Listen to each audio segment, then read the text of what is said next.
Yo, step up. Place best, this moment's ours. Summit up the mountain, feeling the powers. Counting gains, no shame in it to win it. Roll the dice, double down, life's a limit. Kings on this court, ruling the game from the top of the world. Calling my name, no hesitation, just celebration, it's sight. Raise the stakes, we're living for a hype. Yeah, hit the summit, best high, watch and grow. This the life it chose. Let the stakes flow. Yes, sir. And we are live. A full circle moment here. It's your boy, 𝐷 the Don, back again in a full circle moment here on a Friday evening, a first week of the NFL slate. And we are extremely happy and excited to be brought to you by our newest partner, the Built-In Buffalo Network. Thanks to Dave Myers and the team over there to get us live, where we intend to come to you every Friday evening during the NFL season, this being the inaugural show. We're here. We have some games live right now on the NFL slate. You have the Chiefs are playing over in, I believe it's Mexico City. So poo-poo on them. We hope that they get smashed. We could let the Bills get ahead a little bit here with a nice conference loss for the Chiefs. But I digress. Again, like I said, this is 𝐷 the Don. We are going to be coming to you weekly, and I am joined, as always, by my guy, my PIC partner in crime, Boston Mike. What the hell is up, my guy? Yo, what's up, everybody? How is it going out there? This is live Friday nights, Built-In Buffalo, and it is a full circle moment. We spent a lot of work last year kind of getting this refined and, to see it pay off a little bit and have some partnerships, falling in with Built-In Buffalo is very, very cool. So happy to be here. 𝐷 the Don, how are you? I'm good, man. I'm good. I suffered a leg injury. For those that you don't know, I was doing some moving. My condo in Clearwater Beach, from the hurricanes that wrecked it last fall. It's been almost a whole year. So I flew down to Clearwater on Sunday. I know, man, it happens. It's one of the bad things that happens when you live down in Florida.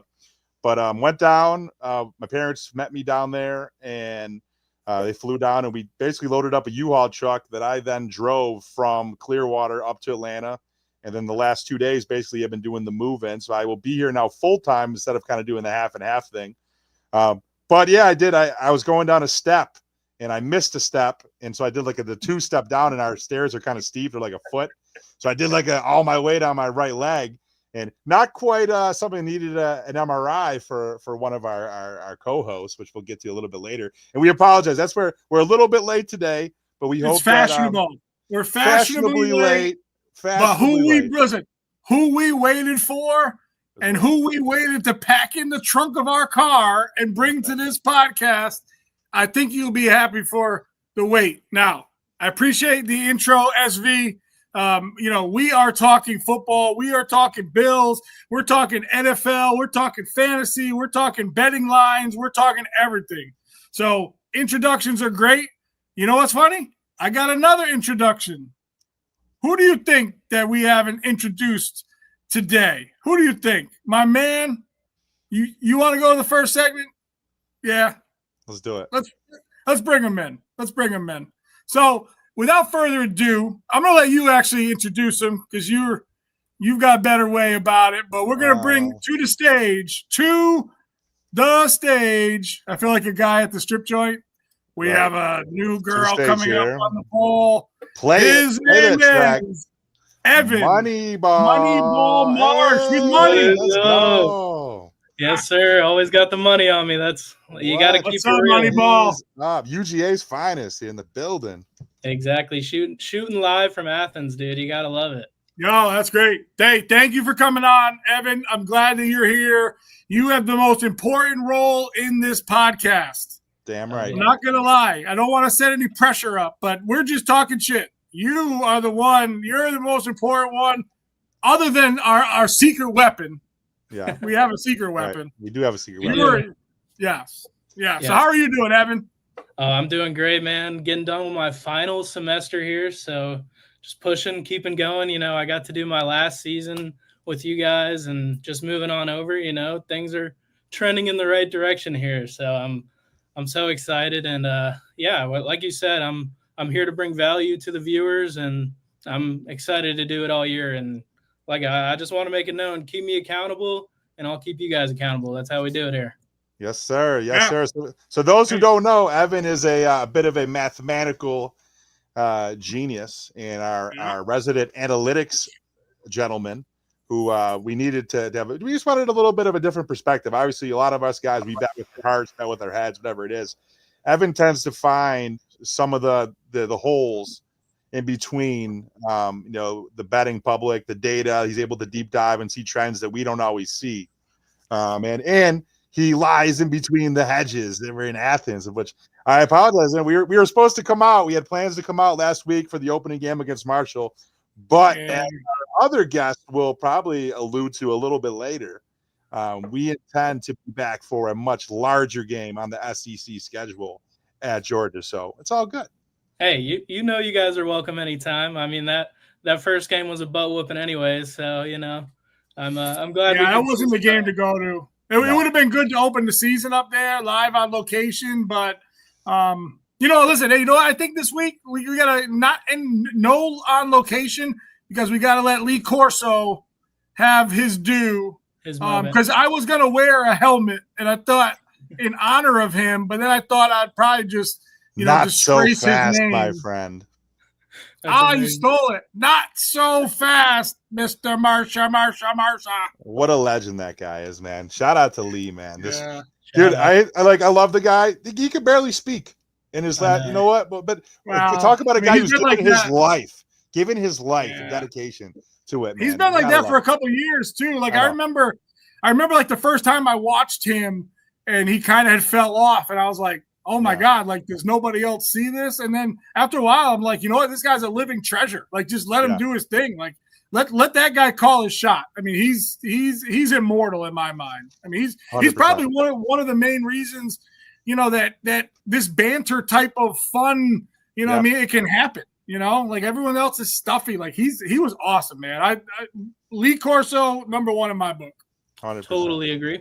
He gets our flowers this week for LTL. For sure. Florals. He gets the flowers, man. So shout out to them. But for sure. All right. Well, listen, we brought Moneyball in for a reason. Let's go. We call this first segment Field Position. Right. We're just gonna get the lay of the land here.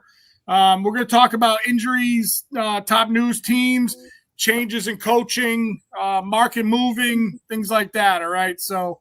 I want to lead this off. I want to give Sean 𝐬𝐿 Vaccaro the floor, okay? Because I know that you have some info for us. I do. I wanted to kind of break down just a couple facts for those of you that might have been, not everybody follows NFL. We have a lot of casual people. I'm going to guess that anybody who's tuned into us is probably not amongst that crowd, but you never know. And in the world, in the recent history of people doing their fantasy drafts, it kind of prepares you. Like I know I had two. Mike, you had a couple. Marsh, you probably had a few too. In the last week or so, and most of the time you're waiting till these injuries kind of play out before you're drafting your team. But some kind of high impact injuries around the league. To name a few, Joe Mixon, the great running back who's catches a ton of balls out of the backfield. I love him in PPR. Devin Achane from the Dolphins, Rashee Rice, who's I believe is suspended for the first, I believe it's 6 games or so. So a lot of kind of guys that have both fantasy and betting implications that are going to be out. And so for me, I actually stashed both Mixon and Rice on my bench, but. Also, a couple things as far as the QB battles. 2 major ones. You have kind of the unheralded Spencer Rattler, who's going to be starting for the Saints. And we're going to be talking about the Saints a little bit later, who I don't really see them doing well this year. I think they're going to be probably close to picking number 1 status, I would have to think. You had somewhat of a quarterback battle for the Giants, where Daniel Jones, at least for the time being, has the starting opening day job for Brian Daboll. Although in another guy, Jackson Dart. I think that's Dart. Jones is now Jones eclipsed my boy. Oh, I like Jackson Dart. I love Jackson Dart. When they drafted him over Sanders, I was actually happy. I was. Yeah, I mean, he's good. He's like baby Josh Allen. Like, he's got a lot of the same characteristics, the movement skills, the strong arm, and obviously Dable in that organization and regime picked him. So they obviously kind of see some similar traits. But nonetheless, you have some quarterbacks, situations that are very unsettled, and also from a coaching perspective, 𝐬𝐿 and Cohen in Jacksonville, Moore in New Orleans, who we just talked about. And then you got guys on coaching on the hot seat, like in Miami. I think amongst all the teams, probably the hottest of seats. So I don't know. There's just a lot of things to kind of take into consideration. But yeah, I'd love to hear your guys' thoughts on some of the changes that we've seen over the offseason. And of course, we can't forget Micah Parsons. Yeah, right. Oh, that's the number one. And that happened just a second ago too. So it hasn't even really settled in, No, not at all. And he also, I saw he has like a back injury too right now. So he might not even start week 1. So ain't that some shit, huh? You trade a Pro Bowl D tackle and 2 firsts for a guy who might not even play. Right. Oh, he's gonna play. He's gonna get a shot. They're gonna throw him out there. Come on. Yeah, some other injuries too, just to highlight. McCaffrey for sure. He's still on the. I know everybody picked him. What, 3rd in their leagues, 4th in their leagues? I got him as my number 2 running back, but yeah, you picked him high. It could very much end up like a replay of last year, which I'm sure most of you have already done all your drafts. I hope so, and it could have been a risky play there. Luckily, I avoided him, but it's been an interesting week 1 story already. Yeah, no, for sure. I mean, think about it. You got the Bucs wide receiver issues going on. You talked about Mixon, right? I mean, is it Dameon Pierce? Is it Nick Chubb? Right? I mean, I love Nick Chubb. Yeah. I mean, I draft him every year. Reliable. I think one of my greatest finds this year was Jerome Ford for the first few weeks. Oh my God! Can I tell that? It's a quick story. Quick story. So Mike and I, we do a team that we co-own together. We share the dues. So it's Todd Rogies. Shout out to Todd, best buddy down in Clearwater, top bartender at Shepherd's Club and Resort. Been going there for 10 years, if not more. I'm probably the only guy who's not actually a bartender in the Todd's Beach League, but nonetheless, Mike and I share that team. And like halfway through the draft, Mike and I I'm like FaceTiming, and when it's we were picked 12 in a 12-team league, so we had our back-to-back picks in the snake draft every 2 rounds or so, right? Mike's like, dude, TJ Ford, trust me. He's like, he's won me games in the past. And also, I know Cleveland's running back situation is weird because their guy is had legal issues and he's holding out, I believe, is until further notice. So so he's gonna start, man. Dude, I think Ford's gonna go. And see, that's where you look. So, like, if you picked up Mixon, Ford is a good player to kind of fill that gap in, right? So you got to find those guys that, might, when we drafted Ford, right? Didn't they give us another Ford or no? How did that, what happened with that? Or no. Who did we pick that had another name and they gave us the wrong guy? Oh, that was ETN. Yeah. So, they gave us the wrong ETN. Todd, Mr. Commissioner. No, this is what happened. So we do the live draft with the board and everything at our buddy Joe's bar. Joe's Italian pizza spot in Clearwater. Check it out. It's awesome. Great food. My parents love the antipasto salad, but I digress. So we literally, Todd takes the next morning and he has to manually, push through everybody's picks because we did it in person with the stickers and everything. And all of a sudden I see Shane, who's like the shark of our league. Shout out to Shane. Picks up Travis Etienne off of waivers. I'm like, what the F? We definitely drafted him. We drafted him late. Everyone even mentioned, whoa, that's about as late as you're going to be able to get a starting running back. No kidding. I know that. No shit. But I'm just yo, Todd, what's up with this? And I literally sent him a picture of my draft. I'm like, yo, you gave me the wrong ETN. But anyway, so Todd made it good. But we do have the right ETN now. The other ETN's on Carolina. I don't know much about that guy. I don't know. You know what? That almost would be worse than doing a fantasy basketball league and getting the other 𝐷𝐸𝐷𝐸, right? You're like, oh, I thought I had Giannis. Oh, right. I got the dude that looks like a shoelace. Oh, the worst brother. Exactly. Yep. You heard about that. It's awesome. All right, hey, Moneyball. I know you've been looking at the lines here. What movement are we having on some of these games here? What are you seeing out there?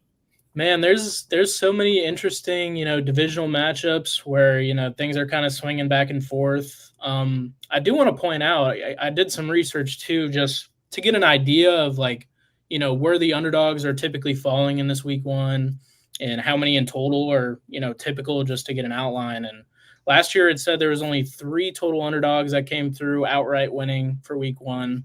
And then the year before that, it was also 3. So we have 2-year streaks of only 3 underdog teams winning outright. So I think that number. Do you know? And I don't want to put you on the spot. Do you know if those are home dogs? So there's typically about 1 or 2 mixed in. Like a big one last year was that Patriots upset against the Bengals. Week 1. Yes. Week one's a liar. How's it going? It's a good test for a lot of teams. So yeah, like you said, I've been tracking. That Bills game is obviously a huge one this week. So. Oh, yeah, we're going to dive into that one pretty deep, yeah. Oh, yeah. Yeah, there's been a lot of movement there, I can say that. Probably the most I've seen out of any game because, it's switching back before you got the Bills at home, so you want to make them favorites, but it's just such a crucial matchup. So, yeah, obviously that one's been moving around. Some other ones, like the Falcons and Bucks, that one's also seen some decent movement. You can say there's movement all day, but the key here is to find the good movement. What is shifting their mindset versus what you actually think is going to happen in this game? And so that's essentially what I base it on. And when I see a team like the Falcons getting closer and closer to a division rivalry at home, those are just things that I mentally track off, and then we'll look at some other percentages. But I would say those 2 games, being division matchups, definitely stick out. Some other movements have been in the Saints game, this Denver matchup, where they're just the movement's almost unnecessary because they're such big favorites, but they'll still kind of trick your mind a little bit and make it seem like, oh, this plus 300 team maybe has a shot because now they're plus 265. Right. So they try and get you with some of those, but I can provide the assistance. Vegas tricksters over there, man. They're tricky, we're too smart. Exactly. Hey, Moneyball, let me ask you this. What did you think of last night's game? So, normally when we're going to go through the Thursday night games already going to be played, right? So What did you think about that Thursday night game before it was played? And did it play out the way you thought? What do you think? Yeah. This is why I love Boston Mike, guys, because this is a prime topic I wanted to discuss today to get right off of week one. This game is a prime example of a big favorite versus a heavy underdog. Week one, people don't know what's going to happen, but you still look online, and the resources that I track were heavily favoring the Eagles, obviously, but you're seeing a public shift of about 15-20% on the Cowboys, who are plus 300. That to me is a significant outlier of where the odds are set and how many people are putting their money on this team. So, it looked close. And I think what happens in these games is they try and manipulate it to where they're still getting value and you feel like you're getting value. So right at the start of the game, you saw Dallas, had that early touchdown. They get up, you're like, oh my gosh, what's going to happen here? I'm giving 5.5, or I'm giving 6. Right. But you see, as it plays out, it's just they get to that point where you feel like Dallas still has a shot all the way through 4 quarters, even though Eagles are such a significantly better team. But at the end of the day, you saw the minus 300 team win flat out right. And then you get the spread of plus 5, which hits. But, it's you don't get value in either of those picks before the game starts. And that's how they want it for those type of games. So those are things that, there's a lot of big favorites every single week. So being able to see it continue in those trends of too many people are betting on this team, I have the lean there to know where other underdogs are coming out of. And that's just other insight for you guys to keep looking out for. And I'll be adding on to that as we go on. So. Love it. Not for nothing. Go ahead, Mike. I got a couple teams, Sean. Hold on a second. I got a couple teams that I want to pick your brain about. And I know it's funny. I always get you on the cuff. We always prepare for these, and I'm always I don't do it it's better. Man. Candid. We like candid content. I'm sorry. I don't do it purposely, but I like to just run through things in my mind, So, are you seeing anything happening with the line for KC with Rice being suspended? Anything early? Yeah, it moved a little bit closer towards the Chargers. So with them covering by less amount, basically. And, I think that's just from the overall vibe of the Chiefs team right now. And coming off that Super Bowl loss, you got to play a decent Chargers team who has a lot of new pieces this year. I think they go into that team as an away underdog or as a away favorite. I see it, kind of tip the scales there, and even the sports books thought the same thing of we really can't give this team that many points. So yeah.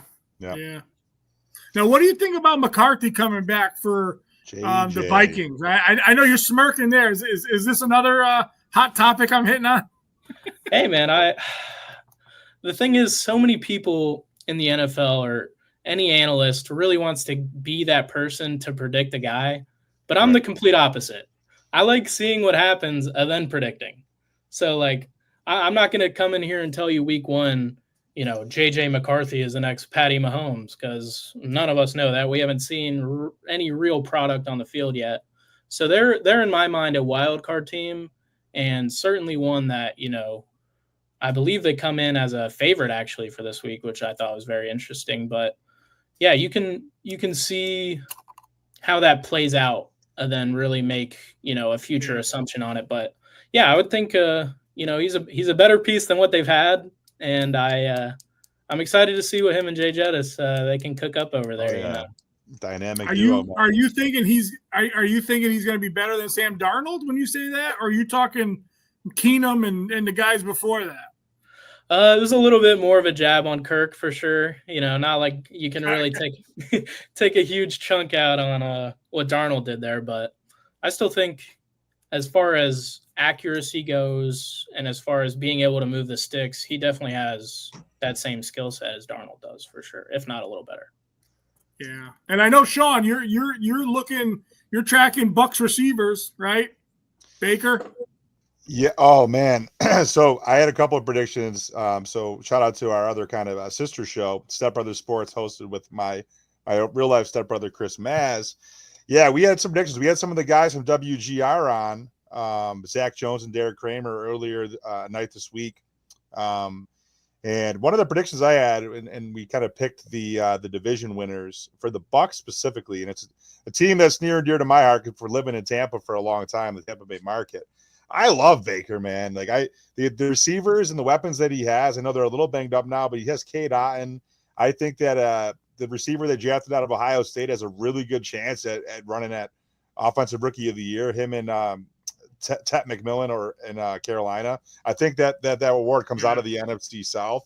Dude, I think Baker Mayfield's going to approach 5,000 yards passing this year, man. I wouldn't be surprised at all. He's a gunslinger. They like to throw the ball over there, and they have a ton of weapons. They still got Mike Evans, and they got a ton of guys to throw to. Dude, Mike Evans is, and it's funny. You think of Mike Evans like 2014 Mike Evans. He's almost just as good. He hasn't. That guy's amazing. I got a nose for the end zone, bro. He's good for 8+ touchdowns every year, regardless of what he does in the middle of the field. Yeah. Dude, the Mike Evans talk in general. I know he's a Hall of Famer, but can this guy just get some more love? I mean, how many years does he have to produce over 1,000 yards with just most ever, right? Fantasy value. I drafted him this year myself. I drafted him in Puka Nacua. I mean, I know those two guys are going to get me points, so why not? Well, didn't we watch the last game that Mike Evans was in? They put him in for an extra play. He got that catch, right? Did the yards. Yep. That was great to see, because at least his homegrown folks are giving him some love. And it's a tough, dude. Tampa Bay is kind of tough. If you're an AFC East fan, are you really thinking of Tampa? The only time I thought of Tampa, maybe a couple times. Number one was Warren Sapp and Derek Brooks and Mike Allstott and those guys, Warwick Dunn. I mean, that team was awesome. Yep. And then maybe the Brady Gronk years. I don't know. Evans was great, but Tommy Kane won him a ring. And I mean, I don't know. Those are kind of my two Buccaneer memories, right? Is anybody ever? Yep. I mean, who's rooting for the Bucs this year if you don't live in Tampa? I like them. I like them to come out of the NFC. You've lived in Tampa. Well, yeah, I mean that's true. Like, there's a local team that I like, but I'm just saying I respect their game. I think two of the it's hard to say unheralded teams. That's not true. Like obviously, I expect to see Philly, Washington, but the other teams I like to come out of the NFC that are kind of more the, I guess the sneakier teams. Not that they're not sneaky, but the Rams and the Tampa Bay Bucks. Those are like my four teams that I like the best in the NFC this year. Yeah. Well, listen, don't give all your predictions away. Sure. I think that pretty much covers field position here. Got to pay some bills, Boston Mike, eh? I need to pay some bills. Yes, we are fortunate to have some sponsors, and I'd like to introduce you to one of them right now. Cruise Planners by Amy Perrin, locally here in Lancaster, New York. She's been helping travelers for 20 years. Her clients experience unforgettable custom itineraries, all-inclusive escapes, cruises, much more. Don't let the company name fool you, folks. She is more than just cruises. She does half land, half cruises. She is our full-time show sponsor. I'd like to give her some love. We got to give a little bit of an applause here. Aaron, visit her, cruisetheworldvacations.com, 716-458-0755. Tell her Boston Mike sent you. All right. Now, a minor setback for a major comeback. No matter the detours, obstacles still exist. But what really is it? Is it the countless hours of waits? Or the fear of not being good enough? Or merely the haters that use every ounce of their power to see you fail?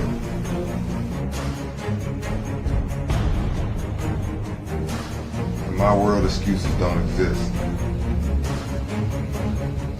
I'm Marcus Dowtin. This is me.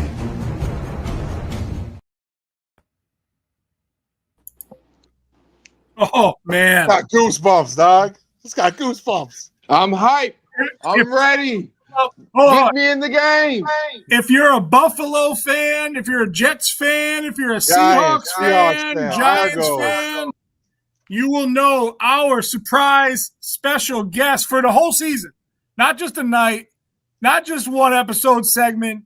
We have Marcus committed all year long. Buffalo fans, give it up. Give it up for the Man, it's an hybrid. honor to be here, man. I appreciate the opportunity. It's great to be here with SV. We got Moneyball and Big Mike.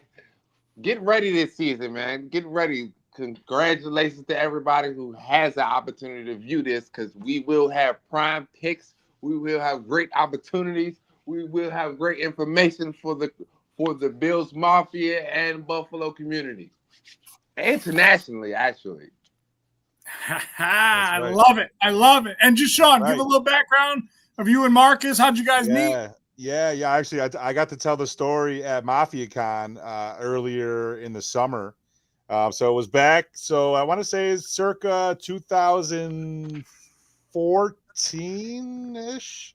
I don't know the exact year, but I can give you some reference. So back when the Bills had Mike Patton came over as the D coordinator, he was with the Jets. Came over to work in a similar role under ex-head coach Rex Ryan when he was the Bills head coach. And the one guy that Mike Patton brought over from his defense was the hybrid, the linebacker safety tweener with the high-end athleticism to kind of play both positions and kind of be that rover, making tackles. He can cover tight ends. The first guy to do that, to my knowledge, was this man that I happen to be on Chippewa. And I told this story. Again, you can go back to the episode at Step Brother Sports with Mookie Hawkins from MUFO Sports. Two people in the bar that day. I asked this gentleman, I saw him. He just looked like a cool dude. I was like, hey, man, you want to do a shot with me? We're here, like just the two of us. You know, that's what people in Buffalo do. You extend, that olive branch, and it's a city of good neighbors for a reason. And lo and behold, the gentleman that day that I bought a shot for was the hybrid. It happened to tell me he just got signed by the Bills earlier that week. and we became fast friends and been boys for damn near a decade now. So yes, sir, man. Ever since I met my boy SV, you know, she actually showed me what the Buffalo community was about. You know, he welcomed me with open arms, and ever since then, you know, we've been on a journey of success. So, you know, this is where we've landed. Like he mentioned, our guy 𝐬𝐻𝐫𝐞𝐭, and SV continues to bring great collaborations to the table, like Moneyball and Big Mike. So we're here. We're ready to get started, and I'm excited about this season, man. It actually feels like I'm playing the game because I am playing, okay? And I got a great team with me. I love that, man. I love that. Let's get into it. I love that. So everybody knows this segment we're going to do is a conference dive. We're going to start with the AFC. We're going to start the East. Obviously, we all have some, ties to the East. We'll start there, and then we'll go down the AFC, take a little break, and we'll come back. We'll do the NFC. Let's dive right in. So basically, what we're going to talk about today in this is, teams, strength of schedules, current win totals. We're going to predict over/under, yearly wins, key roster changes, coaching changes. We're going to have Moneyball come in, give us some things, changing lines and things that we should look out for betting. But we're going to stick AFC. We're going to start in the East of the AFC. I don't think we could start anywhere else. I mean, we're really right. We all have a little bit of Buffalo in us, right? I've lived here for 20 years. Boston Mike is from Providence in Rhode Island. Shout out to all the Rhode Island peeps out there. Now, public service announcement. Be nice to people from Rhode Island because you never know when you're going to meet another one, right? There's not many. Not many others. Mike's the only one I've ever met. I can attest to this. This is true. I am usually the first Rhode Islander. And then they look at me and they're like, holy shit, is everyone from Rhode Island like you? And I go, no, they're not as cool as me. But then it goes downhill there because, I'm just a joker, everybody. So, all right. So listen, let's get into Bills. And I figured that we would start with the only person on our roster that actually played for the Bills. And I will tell you this, Google Mr. Dowtin. Mr. Dowtin has a Madden rating. He does. All right, just so you guys all know, Yep. If you don't have a Madden rating, you ain't shit. Okay, that's right. My man, Mark, the hybrid. I'm not gonna say what the rating is, but he has one. Highly athletic, if I remember. His athletic scores were very high. Oh yeah, off the charts. There's a lot more graphics nowadays. There's a lot more that goes into the game. So I know definitely my rating has to be increased if I'm there. If I'm there today, for sure. Oh yeah, for sure. Now let me ask you this, Marcus: do they have better graphics now, or is your hybrid logo the best graphic you've seen this week? Well, actually, I told you, Big Mike, it's my first time even seeing this type of stuff. I'm excited to see it. I'm excited about our team and what they're going to bring to the table in terms of digital and the graphics. I mean, it's going to get hectic this season. Oh, yeah. Yeah, listen, last year we did pretty much audio only. It was fun. It was kind of lax, though. We didn't really have anything to, kind of worry about. We just talked some stuff, and, now we're – kind of give us some visuals. Right. Yeah. We can kind of make We'll have my visuals up next segment. Don't worry, ladies and gents, particularly the ladies. Oh, yes, sir. We got some ops in here. All right. We all right. All right. So, Marcus, let's start with the Bills. Their win total right now, the last I saw, was 11.5. Is that too aggressive for a contender? Well, to be honest with you, Big Mike, let's go ahead and get the elephant out of the room, okay? This segment, this show, okay, we're Buffalo friendly, okay? That's our community, Bills Mafia. Me from the start, I'm always going to be biased when we start there. So let's get that out of the way to the audience, okay? Don't. No worries. Okay. So, but in terms of what they will accomplish, not only in this game but this season. I mean, I have high hopes for our team. I think that we have I don't think that's too high of a margin. Like I said, I'm a little biased in this one, but for it to be week one, I think it's going to be a great opportunity for those boys to get a head start on them. So I'm all for it. Yeah. Well, I can tell you, Vegas is going over. I think I saw their line's like 11.6, right? So they're over 11.5. Marshall, what do you think, buddy? Yeah, I totally agree. I mean, there's 16 total games in a year, so 18 now, 18. Yeah, 17. Yeah. 17 with the bye week, so 18 weeks. Yeah, that's right. Yeah, 18 weeks. That need to come with an extra bonus. I need to holler at some of my teammates. You're right. Oh my gosh. Yeah, no, but I think that number is quite likely for them this year to hit the over. They're favored in every game, I believe, is what I've been hearing. So yeah. Until the undefeated Patriots right come to Orchard Park. Sure. Boston. Hey, come on, man. I'm a homer. Whatever. Listen, I've lived in Buffalo for almost 20 more years. Wow. Close to it now. I might have lived in Buffalo longer than I lived in Providence. So my heart is torn. My house is definitely split. I root for the Patriots every game, and then I root for the Bills every game that they don't play the Patriots. So that's it. Right. So I'm a Bills fan.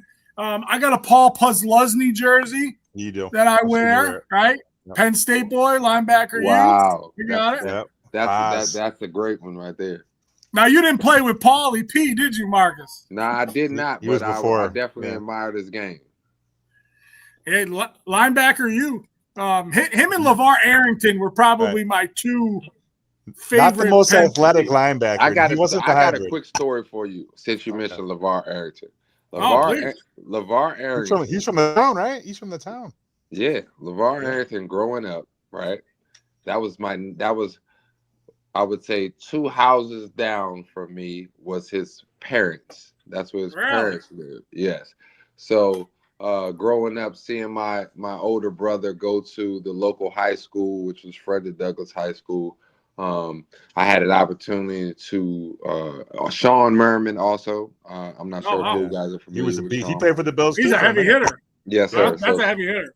Yeah, so that's kind of one of the guys who started, one of the guys who I admired in my young career growing up, seeing Sean Merman at the local high school, Frederick Douglass, on my brother's football team at a young age, and then given a chance to see LeVar Arrington, who would show up to the school in support of the school, not only the school, but in support of Sean Merman, kind of helping him get through the process and make it to the next level. So it was definitely an opportunity for myself to not only be close in proximity to greatness like that, but get a chance to kind of feel, taste, and touch it early on. So that's just a quick story about LeVar Arrington. Shout out to LeVar, and his parents and his family. Hopefully everything is going well.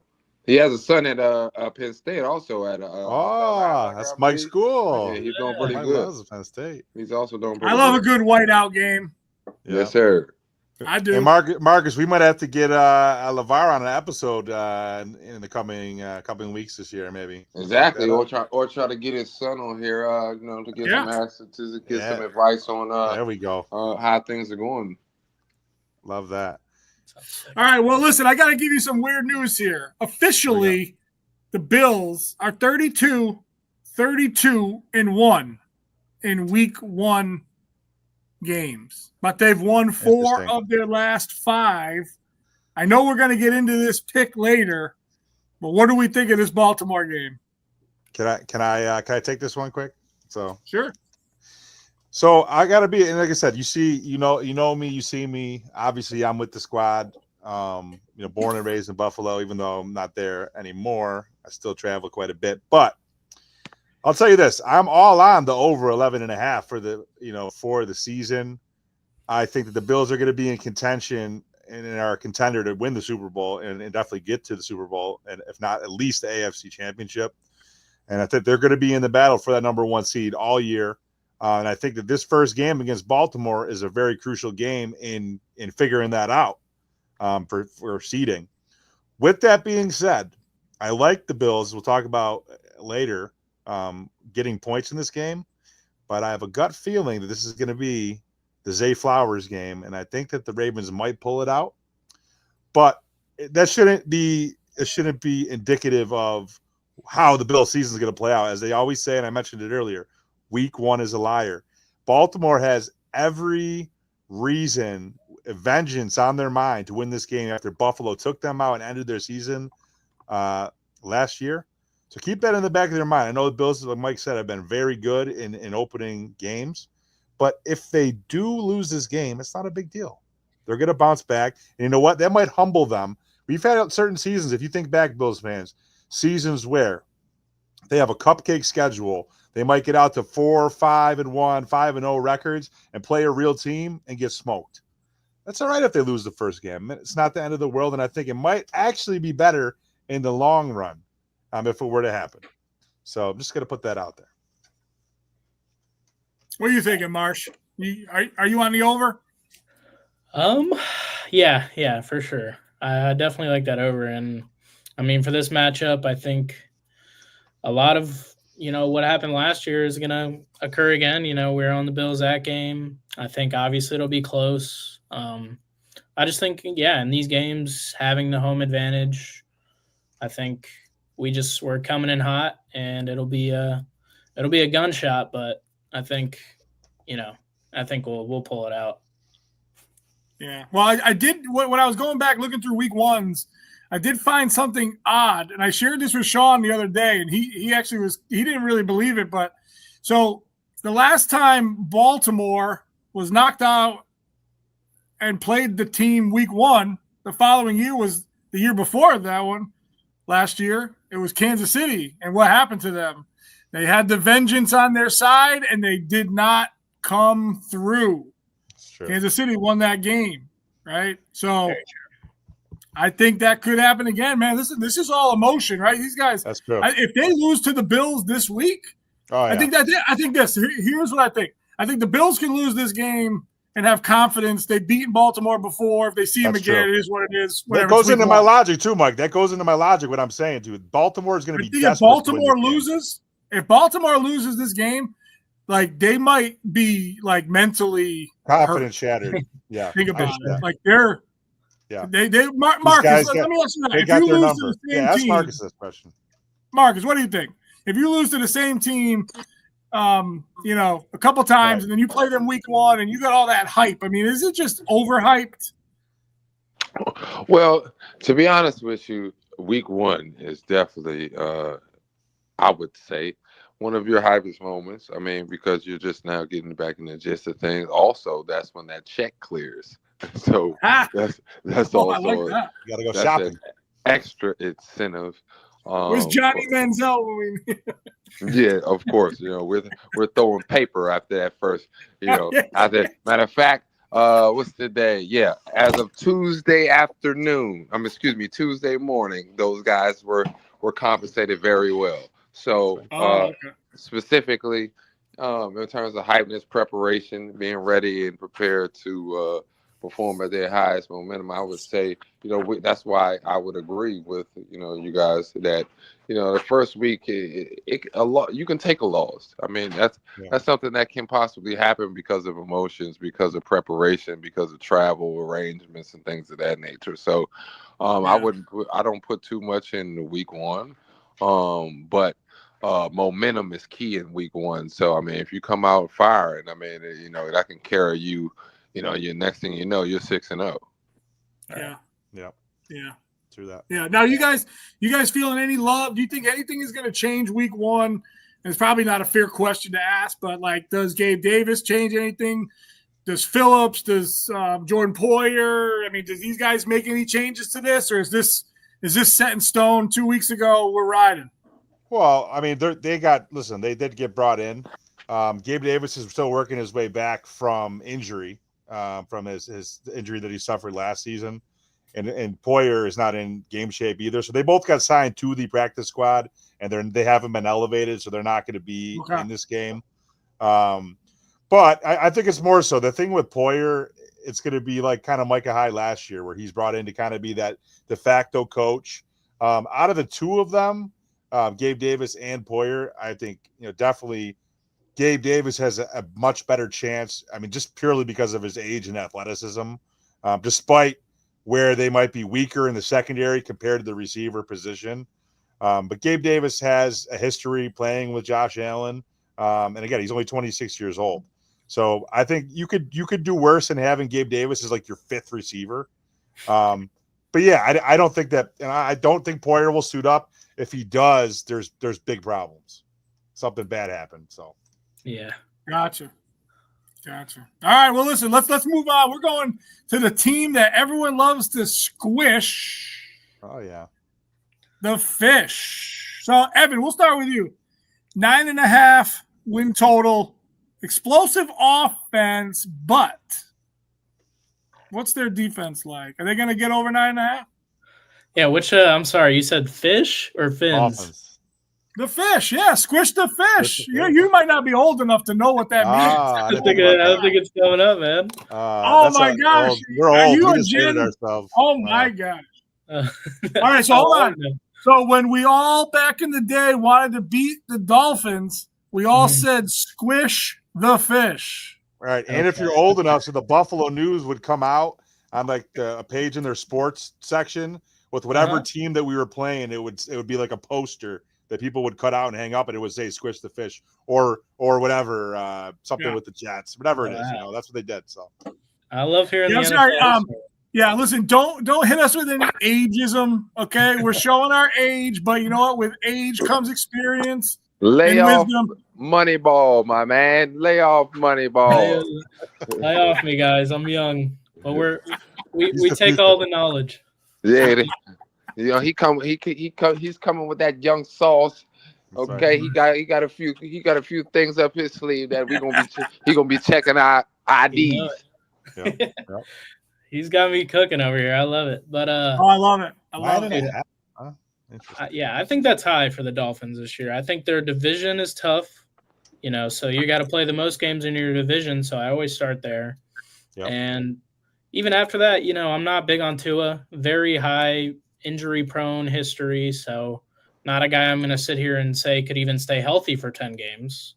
Yep. And also, I think the running back room is very heavy. I think they're building their team to be prone for injury. That's how I view it. As good way to look at it. Yeah, they're getting so destroyed every year by that they're building it up to now nobody even knows by the end of the year who will be that guy. So, yeah, I lean under. I'm just gonna check that too because that seems really high. I might have fat fingered that one, man. I'm not too because that's high. There's no. I feel like 8.5 would be. Yeah, more in that range. 6.1. I'm sorry, I fat fingered that one. I'm sorry. Oh, what is it really? 8.5? 6. No, it's 6. Wow. Okay. Yeah, I definitely went under 9.5. Shit. Yeah. See, for them, that's a team I would really want to see just the full schedule and kind of piece it out. But yeah, I'm like my whole purpose here is the numbers. So if I'm looking at it and the week by week play out for the Dolphins, I think is a team where you're not really going to know right away who's winning a matchup. So I think that's where it kind of plays into their favor a little bit for the over there, but not by a huge margin at all. So that's the 6 and 8, could be right in between there. Yeah. And now I'm questioning. Love under 9.5. I mean, I would. I would smack. I would that bet right my now. mortgage payment on it if I had one. But yeah, I think they're probably right around a 7-win team. The thing is like they're with the coach with Dead Man Walking, man. Like, what's his name? McDaniel, right? Yeah, he's a cool guy. Did you see what was? Here's the thing. Like Poyer came out when Poyer just came back, and Poyer talked about like the culture. Like the Bills have a culture. Mark is going to attest to that, but it's even so much more like deeper with the current coaching staff and regime. That just like everyone, like all the older players have come back to Buffalo, that they're willing to just sit on the practice squad. Granted, I understand that maybe they don't have other like legitimate job offers on the table, but these guys want to come back to just be immersed in the culture and the family atmosphere and the fandom, and they want to win a ring, and it's a real possibility to do that. I think Miami is a complete completely different culture, like on the opposite end of the spectrum, with a coach that's walking on eggshells, who could be fired, if they don't have a good start this year. It just seems like a bad kind of toxic locker room and situation. So I could see them being like a 7-win team, honestly. I think that's right about where they should be. Dude, it's funny. I'm looking at ESPN right now. They got them at 8.5. I'll take the under on that then. Taking the under. Well, I'm going to give the inside. It's a shit show. Okay. There you go. I'm going to tell you this. One thing about it, okay, is Shawnee V, check in the back in the Bills locker room. You're there right now. Okay, right. Check and go find some bullshit, and then let me know when you catch it. Okay, because when things go on in the locker room, that it spreads quickly. Okay, and for some of the things that have been aired in the public. For this team in general, with it being week 1, and that's kind of those things. Yes, you can afford a loss, but some things off the field and or just in the media in general, when you're starting off a season, they can affect, just preparation for teams. So I think that the Dolphins are definitely dealing with a difficult time, like you said, Mike and Shawnee V, that. It's a lot of different things going on that come into play with the head coach.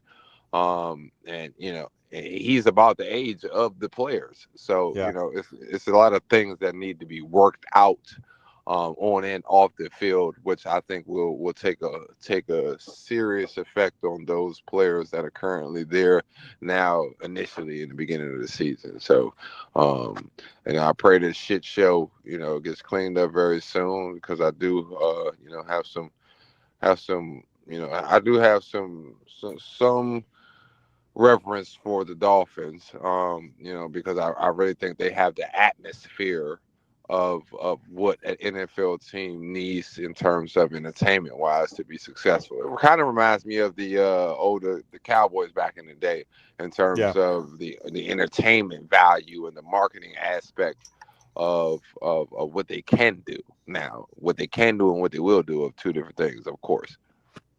Right. And the cheerleaders, both Cowboys and Dolphins cheerleaders. Yes, sir. Is that what we're feeling? Dolphins under? Yeah, for sure.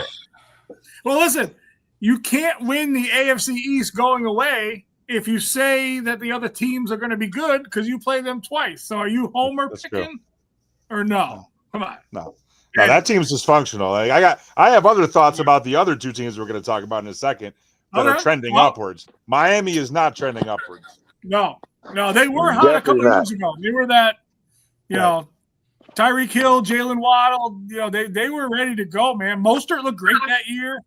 Like, just, even _𝐸𝐴𝐶 looked good last year too. I'm not sold on Tua. I don't know. I mean, it's just, of all the quarterbacks out there, I probably, dislike him the most. And then nothing to do with him personally. He's made of glass, man. It is what it is. Yeah, I don't know. It's tough. I mean, it's his frame. I mean, guys, we put him. If we dress him up in a regular outfit and stand him outside and take his name tag off, he's a guy. We would know that's Tua. Okay, so I mean, he's getting hit by 6'8", 6'5". They're coming across his top. He's getting hit by hybrids. He's going unconscious on the field. Like, he's done, bro. Yeah, what they need to do is they might need to relinquish some of his pay. And add a few more O linemen to the spectrum, because he's going to need it. Yeah, well said. Yeah, I've been asking where that was for that team for years. Where's the protection for that man? Beating dummy. And what was that game where they almost broke, I think, the NFL record for the most scoring in a single game? I think that was that was the peak of their hype. Yeah, something insane, and then. Just track me, bro. Track meet offense. Like, I know. The receivers, the running backs, they were just so good, just running up and down the field. Yeah, their motto should just be low floor, high ceiling. Yeah. Yeah. Well, all right, let's talk about a team that's trying to protect their quarterback, right? I mean, it's funny, right? You go through, we talked about the Patriots beating the Bengals last year, week 1, right? How many wins did they have total? That was one of them. And then we win bookending on, the last week against the Bills. Our coach gets fired. Instead of getting the number 1 pick, we get the number 4 pick, which, hey, man, I liked Abdul Carter. I was kind of sad he didn't come to the Pats, but you know what? We got Will Campbell, right? What do you guys think of the Pats? The Pats right now, I'm looking at about 8.5. Over, under. What do you think of, Shawnee? Over. I like over. First of all, you probably get. There you go. Thank you. I'm just saying, and this is not me trying to suck up to you at all. It's just that I think the thing that you get with Vrabel, right? Vrabel's back. Oh yeah. Okay, and then they also brought in what's his face at OC, correct? Josh McDaniels. Okay, what you're doing is you're bringing in guys that are McDaniels is definitely going to level up the offense to be competent, and it's going to help as a kind of whisper. He's going to help Drake May develop. Diggs, I don't think he's washed up. He's still a good player, but he's going to be a great friend and get open. Probably play out of the slot this late in his career now. He's going to have some legitimate targets to throw the ball to. The guy's got a crazy amount of talent. In Drake May.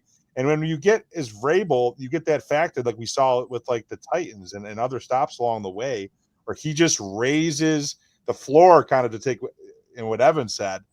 You're gonna win games that you're supposed to win, and you're not gonna really ever see them lay an egg. So you're gonna win a decent amount of games. You're gonna beat the teams that you should beat, and Vrabel probably buys you extra 1 to 2 wins in a season just based on his level of coaching. Is it elite? No, but it's very solid. I kind of put him on par, maybe just slightly under like a Sean McDermott, where he's going to make sure that your guys are playing as hard as they can and run through a wall for you. He's just not going to scheme things up necessarily to win games. But I think when you say that, to get the 9 wins doesn't seem that unrealistic to me, especially when you're going to play the Dolphins and the Jets and some weaker teams. As one of the weaker teams in the division, you have a weaker schedule overall. Yeah. Right. Listen, I think 8.5 is a good number, right? If you told me as a Pats fan that we were going to win 8 or 9 games Vrabel's first year, I would be happy with that, I guess. Right. Look at where we've been the last couple of years, right? Stabilizing. He's a stabilizer. That's what he's going to do. He's maybe, I think there's going to be a mental toughness to this team that – I you'll don't win think games. You will win games with that. You will beat the Dolphins as a mentally tough team. Oh yeah, 100%. You know what I mean? 100%. Do we split with the Bills? It's possible. Now, even though we are biased, even though we are all about the Bills Mafia, what I cannot do is, and won't ever do, even without our boy, Mr. Brady himself, I don't think we need to say his name on here right now. But anyway, what I will say is this. Their program, the Pats program, has been set in stone, okay? So they're, collectively, from the water boy, collectively, I think the Pats starting off initially, and I believe you, if you do a little bit of history on that team, you'll be able to see that they normally start the season very well, and they do that because they're a year-round program. It's kind of similar. I'm glad you guys brought that to the public's attention of how the community and the Bills Mafia has developed and has always been in terms of their preparation, their fandom, everything surrounding the program, which makes, as the years go on, which makes the Bills an even stronger team, an even stronger program, which, as you see, is reflected within the season, from our starts to our finish. Blue-collar team, always willing to do the dirty work. So I will not count the Pats out, in the start of the season and or the finish.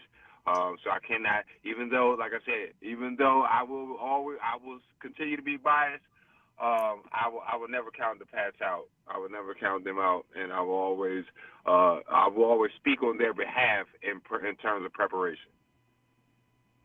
Yo, squish the fish. I saw that. That's awesome. Whoever gave us that my great. apologies. Thank You know, you. I dropped the ball. But yeah, continue. I know. Just so you guys know, we have just under a shade of 1,000 people watching currently live.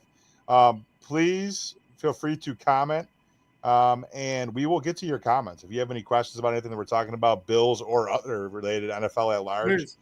Or betting questions, we'll get to it. One of the things that we're going to try to do is always get to the comments and questions. So keep them coming, and thank you for everybody. Fish to fish. Harry, I'm going to give you a little. There you go. There you go. On the fish. There you go. All right, so now you lay off my boy Moneyball Bro. Okay, I like that. Moneyball's got a fan already. He's got protectors on here, man. Yes, sir. I love it. Thank you very much. So let me ask you this: do the Jets? Do we like Justin Fields? Ooh, I'm gonna tell you right now. It's a Marcus question right here. I wanted Justin Fields on the Patriots so damn bad, but they took. All right, he was taken. Sucks, but Boston Mike, I'm your biggest fan. Oh, thank you so much. Give some love out. Yeah, I'll give you. Here's a laugh for that one. I love this show. Here we go. There we go. There we go. All right. No, anyway, all right. So we're on the Jets, right? Think about this, right? The Jets, who they play week 1, right? The Steelers? It's the Steelers. Kind of an intriguing matchup, right? It is. Rodgers. I want to hear, like, Marcus has played against a lot of these guys, whether it be college or pros or otherwise. The one thing that was interesting about Justin Fields is, like, when we were doing our fantasy drafts, I can't believe, like, how high Justin Fields is ranked in the quarterback position. Like, he rushes. He's a rushing I know that. quarterback. I know, but he was, like, ranked ahead of a lot of other guys, like J.J. McCarthy and, like, some people that I'm surprised that he was ranked like 15th overall in terms of fantasy going into the season. Like, I drafted him to be my backup quarterback just because of how high he was. He was the top guy remaining on the list of guys. So I was surprised, man. I'm going to say this, and I'm going to speak particularly about him and my guy from the Eagles. Those two quarterbacks. Jalen Hurts. Jalen Hurts, yes, sir. Yeah. Those two quarterbacks, even though there has been a spat between Cam Newton and Mr. Hurts, those Fields and Hurts, I would consider similar style quarterbacks. I would consider similar style journeys in terms of course into where they are today. I believe Justin Fields, if not this season, once he receives the perfect opportunity with the team around him, I think we're going to see something similar to what Jalen Hurts has done. I'm going to say that because if you trace Fields' career back to college and, even while he was at the University of Georgia, his whole career has been about proving himself and when he's given the opportunity. So I got high hopes for that guy. I think I won't say he is the guy, but I do know he has a great ability and great talent. One other quick thing, Marcus, to Marcus's point, man, he's back with his boy from the Ohio State, bro. He's got Garrett Wilson that he's going to be throwing the ball to. That is a big factor. G-Dub, he got G-Dub. Yeah, man. That's big. That's big. Familiarity. He knows the guy. Everything I hear from, from behind the scenes about that kid is, in terms of poise, in terms of just dedication to being the best. I've heard great things about him. So, I think, like I said, I think he has, you see what they did during the off season, you know what I'm saying, in terms of the Jets. You see what they are trying to do in terms of leadership. So I think a few more pieces added to that puzzle, we might see something exciting. Oh yeah, and I also want to mention. Oh, we moving on. I'm sorry. No, I want you because I want you to know that right now the Jets are 5.5 win total. Oh, that's got to be higher. Wait. Yeah, it seems low when you hear it, but in my mind, they're that could be a hook line where they just get right to 5. Right to 5. That seems, yeah. That, like with the win totals for the whole year, man, like they calculate it so specifically and just run these constant simulations for these games. And like, I mean, I would think that's definitely one of those where you look at it, you're like, it's the, like they have the weapons, but the 5.5, I think it's set there for a reason. And I do like Fields. You know, I actually personally have some long history with Fields and Trevor Lawrence growing up in high school in Paulding County, Georgia. Right across the yard, I got to go over and watch Justin Fields play at Harrison.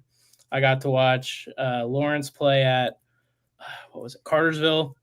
And so these two guys I've seen play for so long, and they're kind of both in the same boat of like, what's going to come out of these guys. But I can tell you, seeing them in person at such a young age, these guys have all the talent in the world. I mean, I watched Fields go win a state title because my ex actually went to that school. And so I got to see it in person. And, you know, I've been tracking his career for Ohio State, Georgia, you know, the longest time. So I've been waiting for that breakout. And I think it does.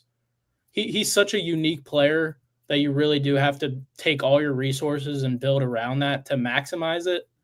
And these teams that are picking him up haven't really been doing that. So now I like the transition of a brand new start. You got a Jets team that really has nothing to lose. I mean, you ask yourself, what is this team? I'm only 20 years old, and I can't even think of a time that this team has ever been good. So invest in a younger guy and see what comes out of it, you know? I love Breece Hall. Yeah, we drafted Breece Hall. We got Breece Hall. I forgot about that. If he can stay healthy, man, we did start Jerome Ford over him this week, though. That was your decision. Week 1. That was your decision. Okay. Just saying. I remember. Let me write that down. No, all right. So if it works out, I will be happy. Listen, we'll be on here next Friday, and I'll sing your praises if that works out. But I didn't necessarily. I'm not sure that I'm 100% on board, but I trusted you as a co-manager of my team. I appreciate that. I trusted you. So what do you think of the Jets? Trust can be taken away as well. What do you think of the Jets? I mean, I like if the over's at what you said 5.5. 5.5, yeah. Oh, I'm definitely on the over for the Jets. Like I said, just the familiarity. Like I said, with Garrett Wilson and his quarterback from Ohio State in college. I think is worth a win or two. Just the fact that he's such a dynamic receiver, you know, and I know we're going to talk about some summer sports cards in a little bit. Dude, I've been collecting his cards, man. I don't collect cards of people that I think are bums. I try to go for high upside players, and I see that in him, man. I think he can be a top 10 receiver in this league. I think he is. He just needs a quarterback to get him the ball and be able to, so he can show what he can do. He's uber talented, man. So I think between that. They have 2 really good running backs in Braylon Allen and obviously our boy that you just talked about. And they improved their offensive line. Their defense is always pretty good. They always kind of play above their level just because they're a good defensive team usually. And Marcus can attest to that from his time playing there. They're always a good defensive team. If they can bring that offense up a little bit, then they're going to be a tough out for a lot of teams. What do you think, Marcus? Over, under 5.5? I'm definitely going over. They tried, my boy. Okay, Fields, if you're listening, make it stick. Make it stick. I like it. Well, so I know we went pretty deep in that division, right? Because obviously we'll do some lightning rounds. We're good. My Homer team's in there. You know, our Bills fans are in there. I don't want to go through these other divisions, if that's okay with you guys, as detailed. So why don't we just throw out? We'll start with the AFC North. We'll throw out wins and loss, strength of schedule, stuff like that. We'll just kind of rapid fire. Okay? Yeah, we can go around the horn, around the table. Perfect. Yep. All right. So let's see. We're going to stick with the North now. Let's do the North. Obviously, that Bills game, week 1 with the Ravens. Their line's 11.5 too. What do we think about that one, Sean? You go first. You said Ravens 11.5? 11.5, yes. Over. Tied for the highest. That's the one. In my mind, that's the 1 and 2 seed in whatever order you want. those are the top 2 seeds in the AFC, so I'll take the over there too. All right. What do you think, Evan? Yeah, I'm fully on board with that as well. I think the 1-2 seed is pretty accurate. So, all right. I agree. That's accurate. That's it, Marcus. You just laid down. You don't want to give any love to the Ravens. Man, None. You're a good team, bro. That's the class of the AFC right Now, there. Let's be honest. Now, if we were talking week 12, you know, if we were down deep, you know, I would definitely, you know, I would give them a little bit more credit, but not now. Now the Bills be coming off like hot fish grease. Be on their ass, man. Yeah. Yes, sir. All right. So are you over or under 11.5? Come on. Somebody pick a number. Over. Marcus, over. All right. Consensus is over. All right. Bengals. Here we go. Ooh. They say 10.5 on my line, but I think it's moved a little bit. Right now, it's 9.5. Bengals. What do you think, Sean? I'll take the over. I would have said under at 10.5, but under 9.5, I think they get to 10. They got a prolific offense. Joe Burrow is one of the best quarterbacks in the league. If their defense can just be average, or even slightly above average, they're a 10-win team. I mean, that remains to be seen, but they have the best receiving core in the NFL. So, yeah, wow. I just think they cannot afford to go 0-2, 0-3 this season. Right? They can't make Joe Burrow have to score 40 to win games. Like, let's be honest here. Which he will, and he can. He can. He will, right. Higgins and all those guys, they'd love to do it. I mean, trust me. I mean, you know, you just don't want to win a game 40-39, right? You want to keep you want to let Marcus, let me ask you this. What score as a defender are you thinking if we let up X amount of points, we have a chance to win every game? What number is that? If we give up a certain amount of points, or like under, yeah. Like what's that threshold? Well, first of all, defense wins games. A good defense is going to give up. I mean, in the NFL, you know, I'll spot you 14. That's it. 14. Okay. That's lower than I thought. I was thinking like 20. I was going to say 20. Yeah, I was going to say 20. Yeah. That's a prideful defender right there at 14. Yeah, I got a little bit more. You know, if we're talking, and I mean specifically, we're talking about, you know, historically great defensive programs. So, sure. You know, I'll give you that. So 14. I get you. All right. What about Cleveland? I know you've been studying the Browns a lot, Marcus. What do you think about Cleveland? Well, hold on. Before we get to the Browns, let me say this one last thing about the Bengals. Okay. Are we looking at a new Andy Dalton and AJ Green? Are we? I mean, what are we looking at here? I mean, are we going to continue to watch this soap opera?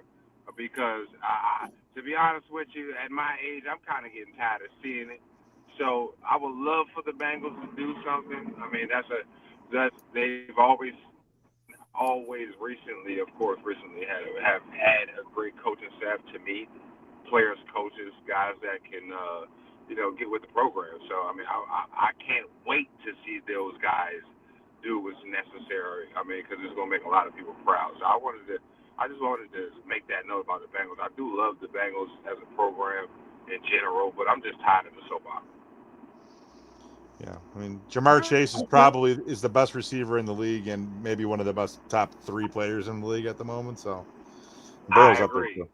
Yeah. I mean, I thought AJ Green at that time was one of the best. I mean, that was my teammate. That's one of my best buddies. Georgia, I thought he was, coming out of Georgia, I thought he was the best thing since, Randy Moss, the best thing I've ever seen.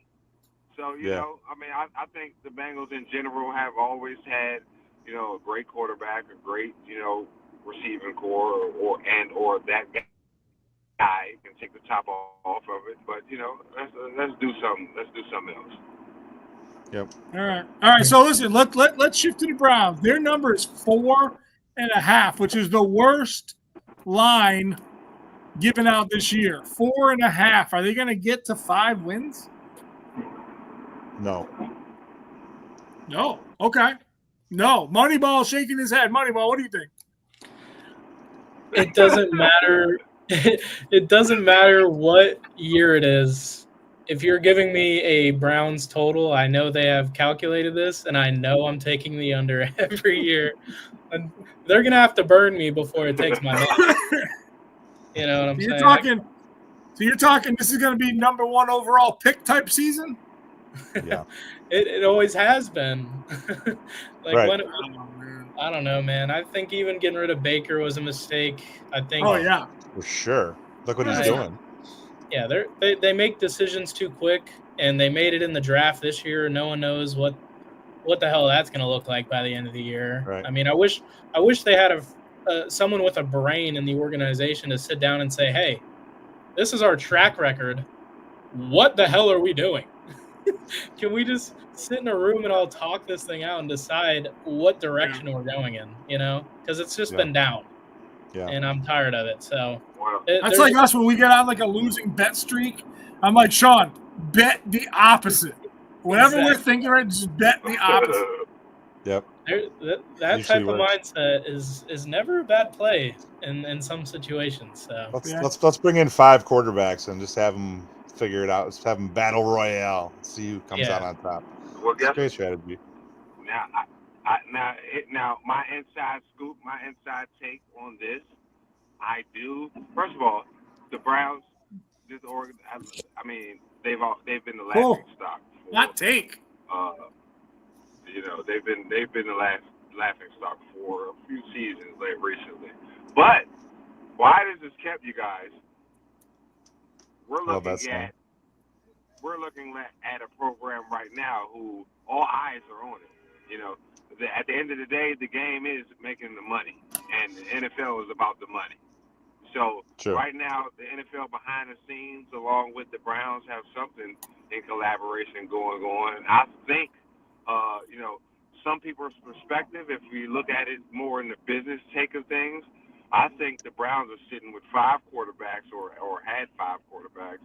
I think they presented them pretty well in terms of allowing the media to get their hands on them and get inside information to help market, you know, their 5 quarterbacks to the other 31 teams. And I think that when it's time to make a decision, or in the next 2 weeks when there's injuries, of course, or God forbid, but, you know, there's a few things that are shaking up. I think the Browns are going to be sitting there with some quarterbacks and some pretty hefty price tags on them. So that's also something to look at as well. I think in terms of this topic and in terms of course, this show, under. Of course, I don't believe that they're going to do too much, but I think the Browns have already counted themselves out in terms of being a contender this season. I think they would like to contend in terms of their bank account and notoriety and, you know, changing the face of the Browns program with the start of next season, and hopefully Shedeur Sanders being the guy for the job. But this season, I don't have high hopes for the on the field action. Right. Yeah. And you would know more than we would, my friend. I would take Chris Maz chimed in here. You see this? That's a hot take. He said, man, they were trying to market 5 Ferraris, okay? And they're doing it all different times of way. There's going to be somebody that's going to bite. That's true. Well, Chris Maz chimes in and says Cleveland will get the first overall pick in 2 years and not pick Arch Manning. Okay. That's funny. And if he would have won this week, would you have said that, Chris? Yeah. He did look pretty bad. He definitely lost me some money. I'm not gonna lie.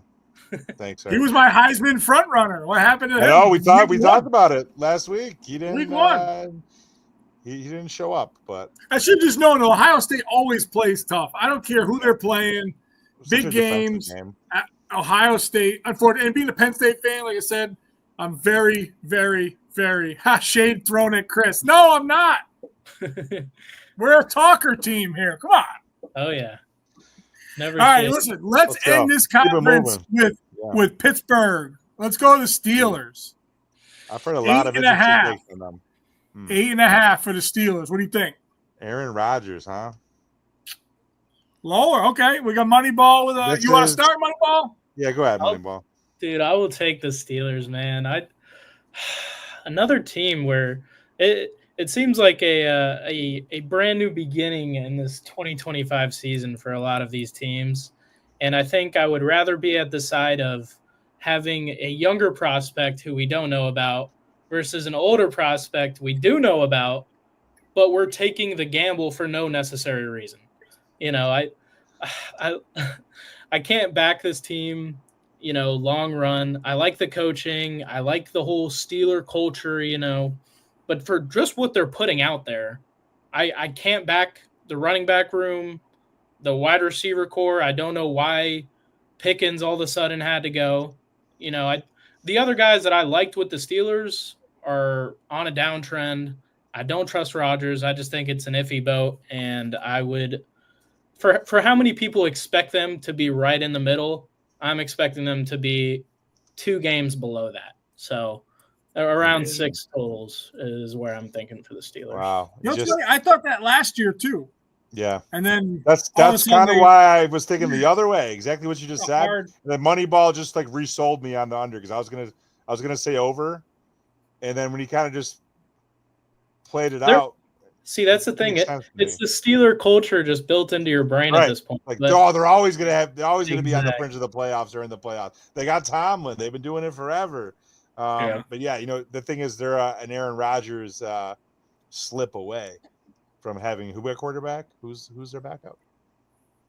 The fact that question. Mason Rudolph. Exactly. This is the guy we're trusting to take over after a destined Aaron Rodgers mess up. And I grew up as a Packers fan for no reason. I just love the way Aaron Rodgers looked as a quarterback, like not just an average Joe who can throw the ball 80 yards. But now as he's progressed, I think the time to cut it out was when the Packers were done with him. I think that would have left a better legacy than what he's building now. Yeah. And I don't know if it's the drugs, whatever he loves doing in the offseason that keeps him going. But real quick, we have Marcus. Give us some insight about when you played against Rodgers. I mean, you played him when he was in his prime. I mean, he's way far removed from that. But what are some experiences playing against Rodgers? Well, I would let me. Now I'm going to say something, and I don't know how you guys are going to take it. Earmuffs. Just hear me out on this. Okay. Okay. Now, Rodgers, I would consider him, he's if you know guys, and he's always been a competitor. He's always been great. He's always been at the top of his game, but not everybody knows, and not everybody is privy to, his personal lifestyle and the things that I would consider him he reminds me of a older Justin Bieber type of guy. I mean, because he's his own guy in the locker room, outside of the locker room. I mean, he's definitely his own spectrum. So I've always known when it's time to play. Of course, you're playing Aaron Rodgers. I mean, don't ever get it confused. Don't ever make a mistake. Don't ever underestimate. I mean, because he will take the top off and he will beat you intermediate. So I've always had to be on my P's and Q's as well as my teammates and the veterans. The way they talk about them. It's kind of like that Jordan from the neighborhood that never made it type situation. When you get to a certain level amongst the elite of the quarterbacks, it kind of goes unsaid that this is what you can expect from a player of his caliber. So I would say it's always been great competition going against Aaron Rodgers for sure. And Marcus, I wanted to actually ask him, having the experience in the NFL, looking at someone like him who, we don't have that idea of where he's at in his personal life and stuff like that. But after you bounce around, for so many unquestionable years, and obviously last year didn't pan out the way that he expected or the team wanted it to. So now is he more in just a reoccurring stage, or is there really momentum from wanting to move and all of that to see just him come out of nowhere type of thing? Well, to be honest with you, I mean, like I just mentioned, man, it's the Mount Rushmore of quarterbacks. I mean, we got the Peyton Mannings, we've got you name it. I mean, we know who the who's who of quarterbacks. And one thing I can say, Marcus. Say his name, Marcus. One thing I can say, particularly when it comes to Aaron Rodgers, is I believe he knows what time it is.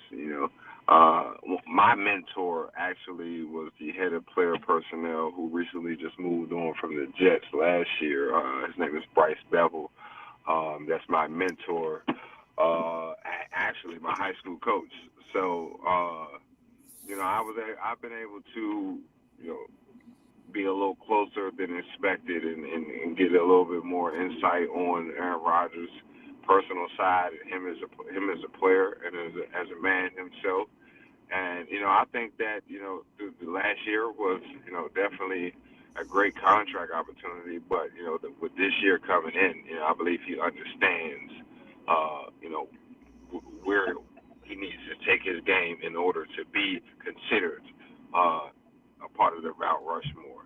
Another thing I want to let you guys know quickly is that being under Coach Tomlin, that's another thing.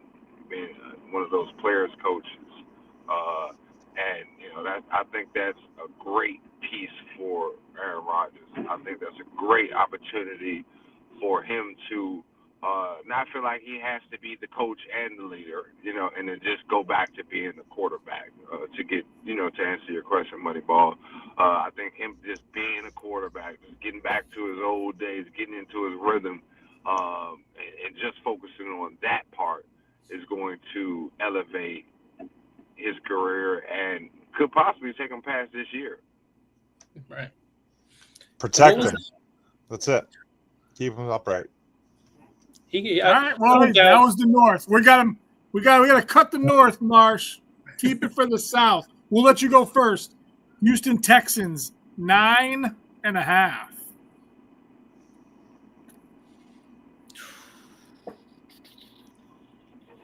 Which team are we getting? Shit. CJ Stroud. Oh, you tell me. Nico's back, right? Is he back? He's back. What about Dell? Dell's out for the year, though. He's not going to play. His leg is. Yeah, he looked. Yeah. I'll go out on a limb. I'll say over. I'll say over on 9.5.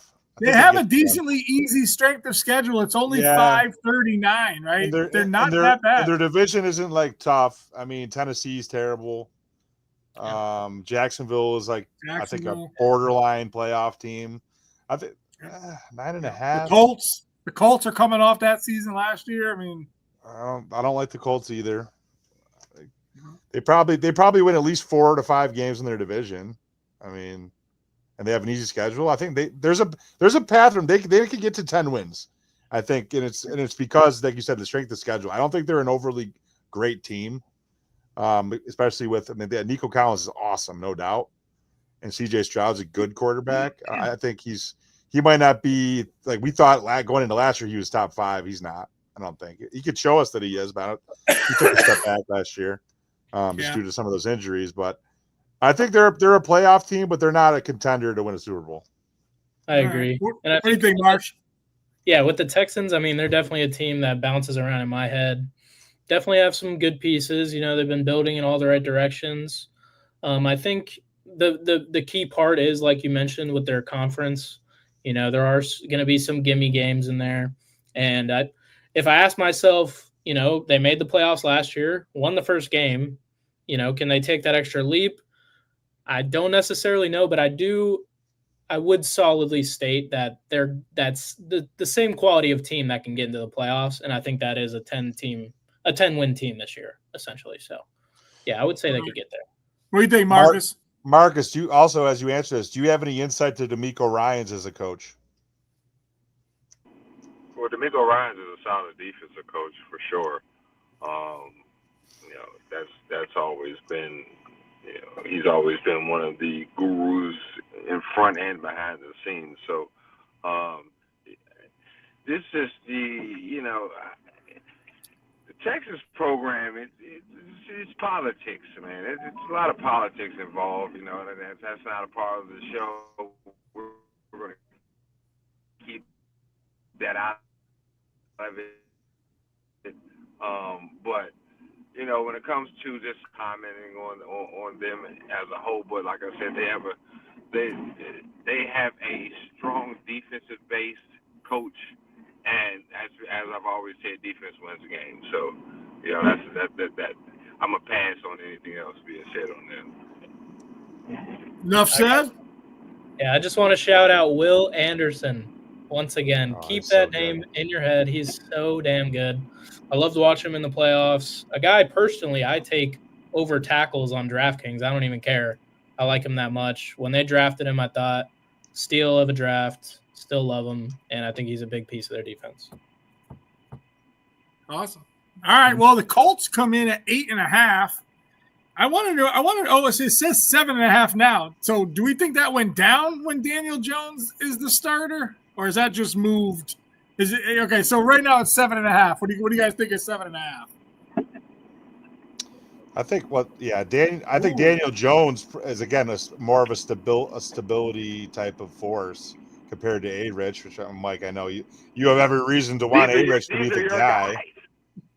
But I'm just saying, like, he's just not it, man. He just hasn't panned out. It's early. He still could progress and be a good player, but I think in the short-term, immediate future right now, Daniel Jones gives them a better chance, I think, to win until they don't, until he doesn't. You know?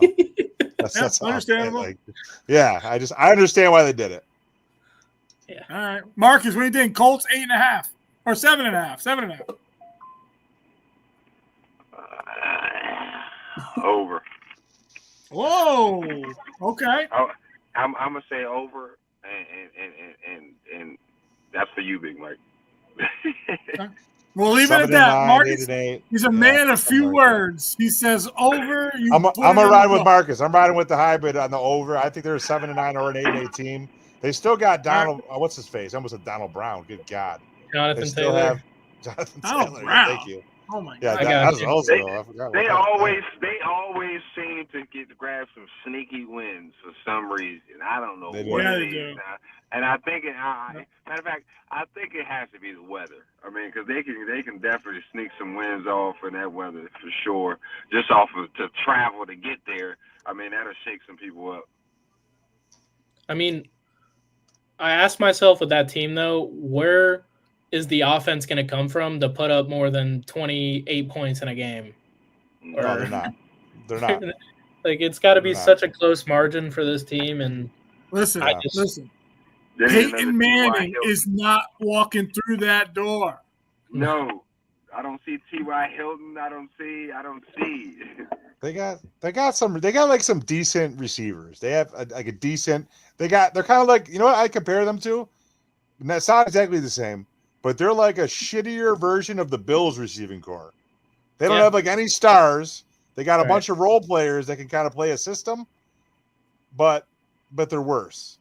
So I agree with you. I don't see them scoring more than, like, if they get to 30, they're doing something. Most weeks they won't. No. Yeah. All right, Jacksonville. Here we go. Jacksonville. It says 8.5 on my sheet. Let's see. It's 7.5 now. More? No, I'm just saying over on Jacksonville. Yeah. Yeah. Okay. I recently picked Jacksonville to make the playoffs as a lower seed, maybe like a 6 or 7 seed. So yeah, I see them getting the playoffs this year. Over. Marsh looks like he's sharing a moment with Sean, brain to brain, telepathic. How many people can I get to come on here with and agree on the Jaguars? I mean, come on. Well, Marsh, let's see if we got the comments. We got right now 1,045 people on live right now. Does anybody else in the comments, do you have any faith in the Jags to make the playoffs? Let's find out. But I'm with you. Travis Hunter, dude. I think he's a crucial piece, obviously. First round pick for them. I drafted him in fantasy. I gotta admit that. Little flex guy. And Liam Cohen, dude, he knows what he's doing. I think they brought him in for a reason, and I think he's gonna be that. Hey, if you need 8 yards on the first down, there's your little screen pass, Hunter. Go do your thing, No, there you go. The Jags are a sleeper pick, somebody says. Yeah. Yoder knows what's up. Let's go, Yoder. The Jags are definitely a sleeper pick. He might have been the one who already came to your defense. That might be a plant. Yeah. Did you plant Yoder in the chat box? I promise, no typing for Yoder over here. Evan's boy. Evan's boys are. He's making All right, Marcus. Marcus, what do you think? Jaguars 7.5. Jaguars, just because Travis Hunter, aka the mini hybrid. I'm lofty praise. I'm gonna give him some over, man. I'm giving him some praise, give him some love while he's here, man. And I hope great things for that team this year. I mean, Jaguars is not a big market, Of course, they still have a lot of work to do, but I'm going for over. Nice. He says, "I swear I'm no plant." Thank you, Yoder. You're backing me up again. Hey, I love you know what? Hey, that sounded like a true plant. It does, yes. Right. All right, well, listen, that gets rid of the South. We got one more division. Let's plow through these because I know we don't like some of these teams. Right. Here's the one. I don't even want to bring this team up. I know Buffalo, and for some reason, just needs to get over this little hump here. We'll call them the Chefs. All right, 11.5. Tied for the most predictions with, we talked about two of them, the Ravens and the Bills, and the other one is the Eagles. Okay, so that is their kind of upper tier, 11.5 wins. I mean, do they win close games again this year? Like, what happens? Nope, never going to happen again. That's unsustainable. I got them down for 10 or 11. I'm taking the under. Okay. What do you got, Mark? I can't go in under on the Eagles, man. I was big on them in the playoffs. Chiefs. Sorry, y'all. Chiefs. Yeah. No, yeah. I mean, I think they're definitely an under contender. Then, yeah, because just so much question around them still. I think with losing last year. Yeah. Too many question marks. I mean, listen, didn't the Chiefs have that one year, like a few years ago? They won the Super Bowl and they went 0-4 and they were like dead. And we like the Chiefs. Okay, that was a good run, but you're dead.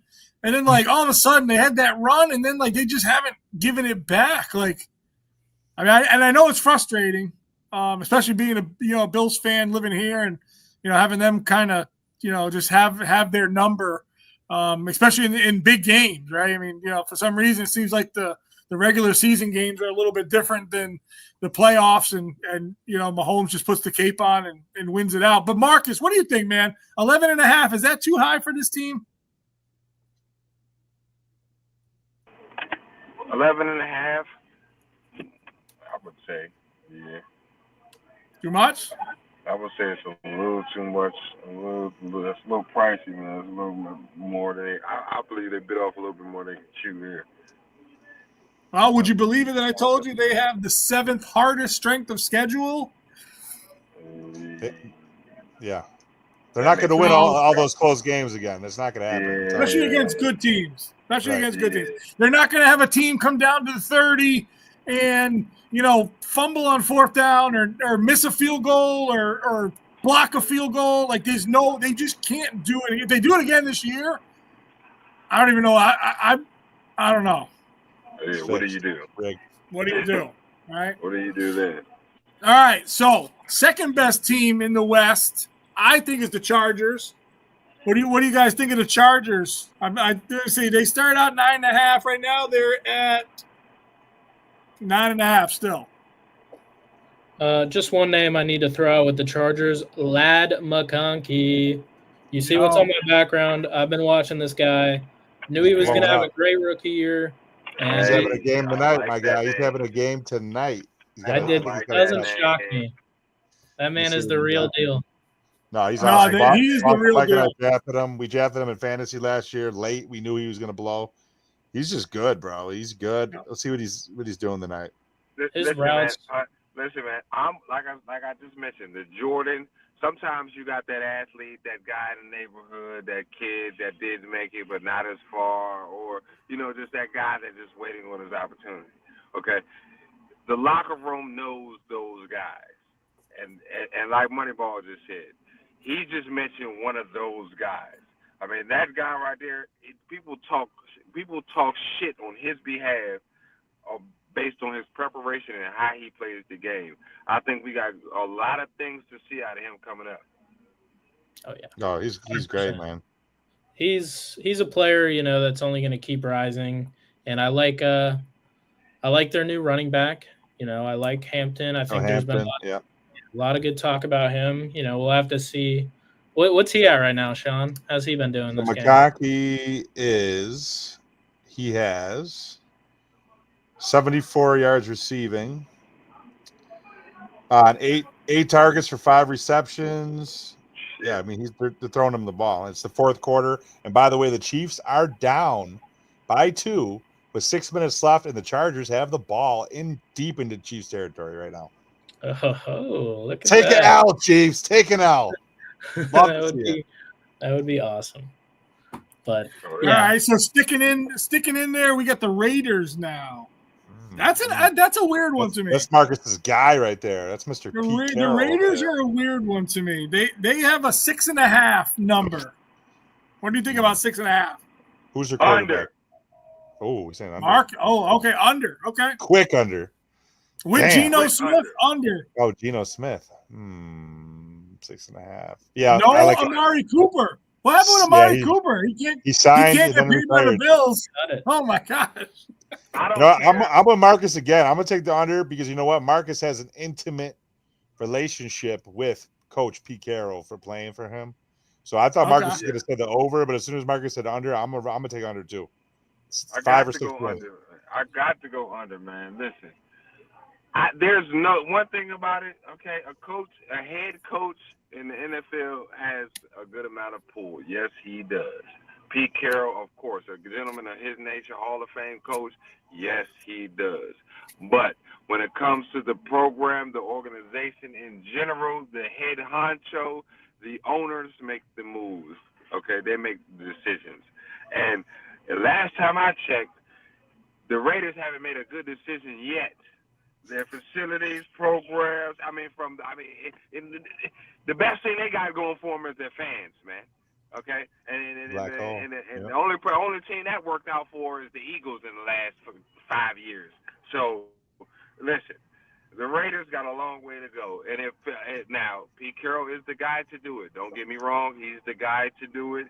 He would be the guy to turn the program around in 1 year and do something amazing. He would be that guy.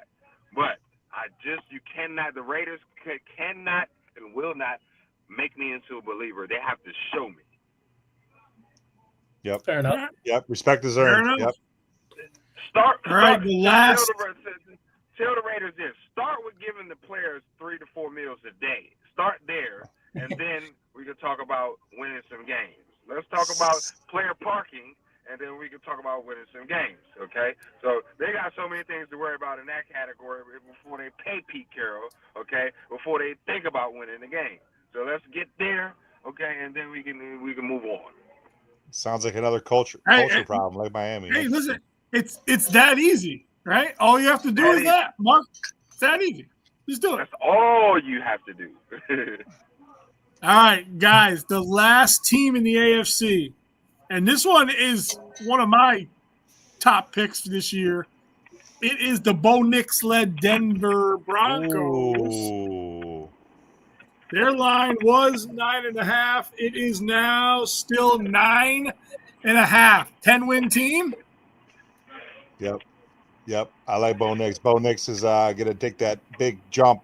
Second-year quarterback. He's the guy I like the best out of that quarterback class. Well, I think Jaden's already there, but so the guys that haven't quite gone yet, so Caleb Williams and Bo Nix. I think Bo Nix is the one that's going to take the biggest leap, even a little bit bigger, I think, than Drake May.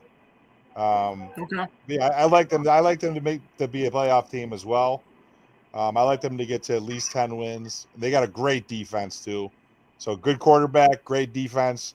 That you can win a lot of games with those two factors for you. You know. That's the remedy for success.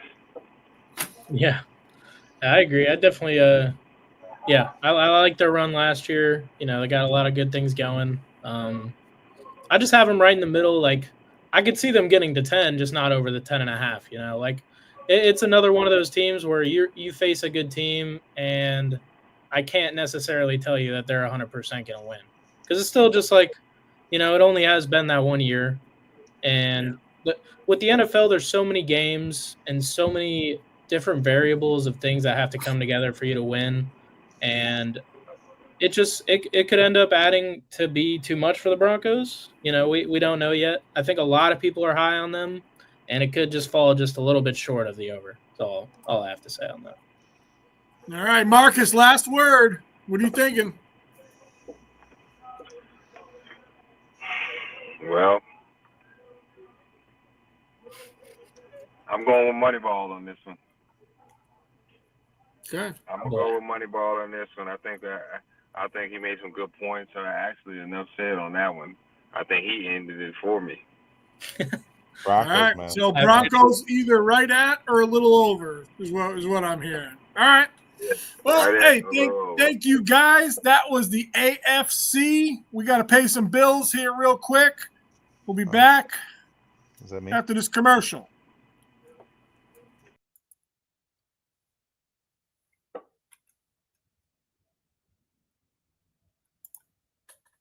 Hey, everybody, this is Boston Mike. This segment is brought to you by Summit Sports Cards.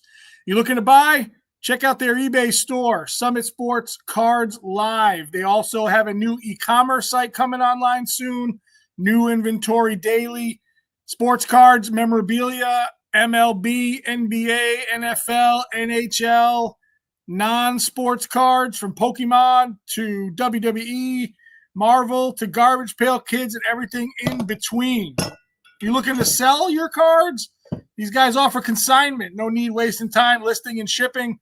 Let Summit Sports Cards do that heavy listing for you. Need help with your collection? They do valuations and grading submissions. They'll even look over your cards with a fine-tooth comb and tell you which ones you should grade or not. Check them out on YouTube as well. Summit Sports Cards. Now, we're back with the group. The group is back. Marcus, did you say you're going to turn your camera on this segment? Come on. Hold on. Do I get to play the sick hype up video right now? Can I do that? No, not yet. We're gonna run through the NFC real quick. Okay, then I can do it. Okay. The next show, I need to have the whole digital setup. I'm gonna have my dad going. I might be on top of it. I might be in Athens on the 50-yard line, man. Oh hell yeah! Where's the invite, folks? Me and Moneyball. Where is the invite? I'll drive. I'll drive over. I'm only an hour and a half away. I'll be there. Man, you gotta drive. I can walk. Well, you guys know, man. Me and Chuck, we've been talking about that Georgia-Florida game, man. That's there, man. All right, I'm in Kentucky, Georgia, Let's Kentucky. do it live on location. Well, okay, listen. We'll do our show live on location. Is that good? Yes, all right. It's a bet. Mark it down. All right, listen. Let's start NFC East, and again, we're kind of over our time here. I know we're having a great time. Everybody's still sticking around. We got over 1,000 people watching. I mean, we're talking if you're listening, guys. So NFC East, right? Eagles played last night. They already got one of these 11.5. Are we on the Eagles or not? Yep. Over. Quickly. Over. Moneyball over. What are you thinking, Marcus?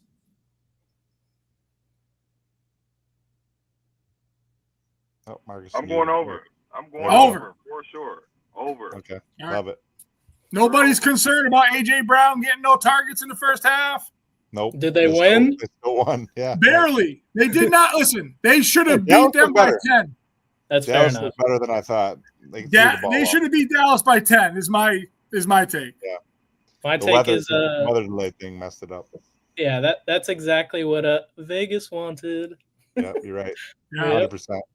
No points in the fourth quarter. Now, to Sean's favorite player of the year and his Washington Commanders. Oh, I do like them. 9.5 it started, and it is 9.5 still. Screaming it from the rooftops over all day. Okay. no sophomore hangover for you. Under. No. Marcus, here we go. Whoa. Under, I love it. So listen, that's a tough division, man. It really is. I think the Giants are going to be better. I don't know. That's a good division. You guys saw the game. You guys saw the game of the year.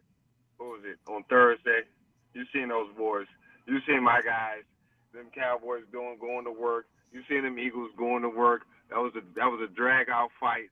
I was very excited, on my toes the whole time. It was a great experience. I think that's the game to see. All right. Well, listen, let's go right to Dallas then. 9.5. Oh, what is it now? Let's see. Dallas is at 7.5. And this is probably before that game against the Eagles. Wow.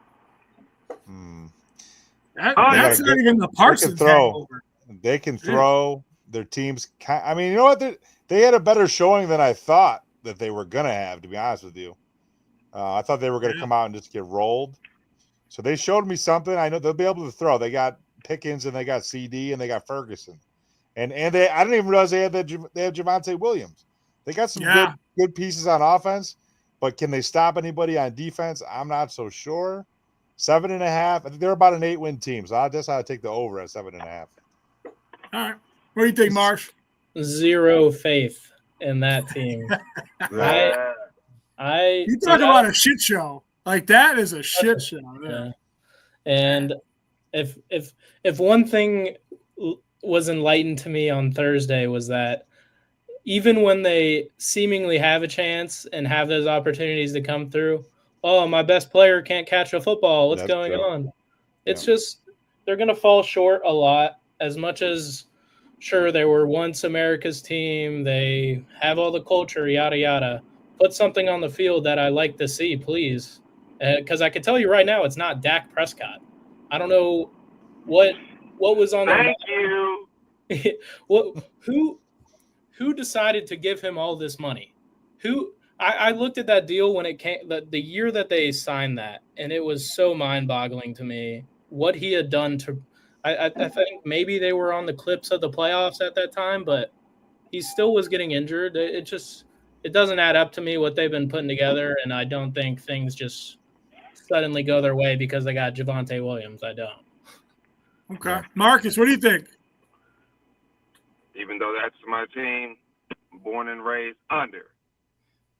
I have zero faith in their ability to get rid of or to block out the crowd noise, the off-the-field issues, the decisions that were made over the offseason. I think there's going to be a lot of backlash over the first few games that, may cause a few distractions. And, of course, in Dallas, that can happen. So, even though that's my team, I do not have too much faith when it comes to their ability to have a successful season this year, only because of the start.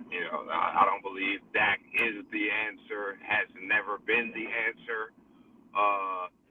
Moneyball, he'll be sitting next to us at the end of the season, as far as I'm concerned. I'm with Moneyball on this one again.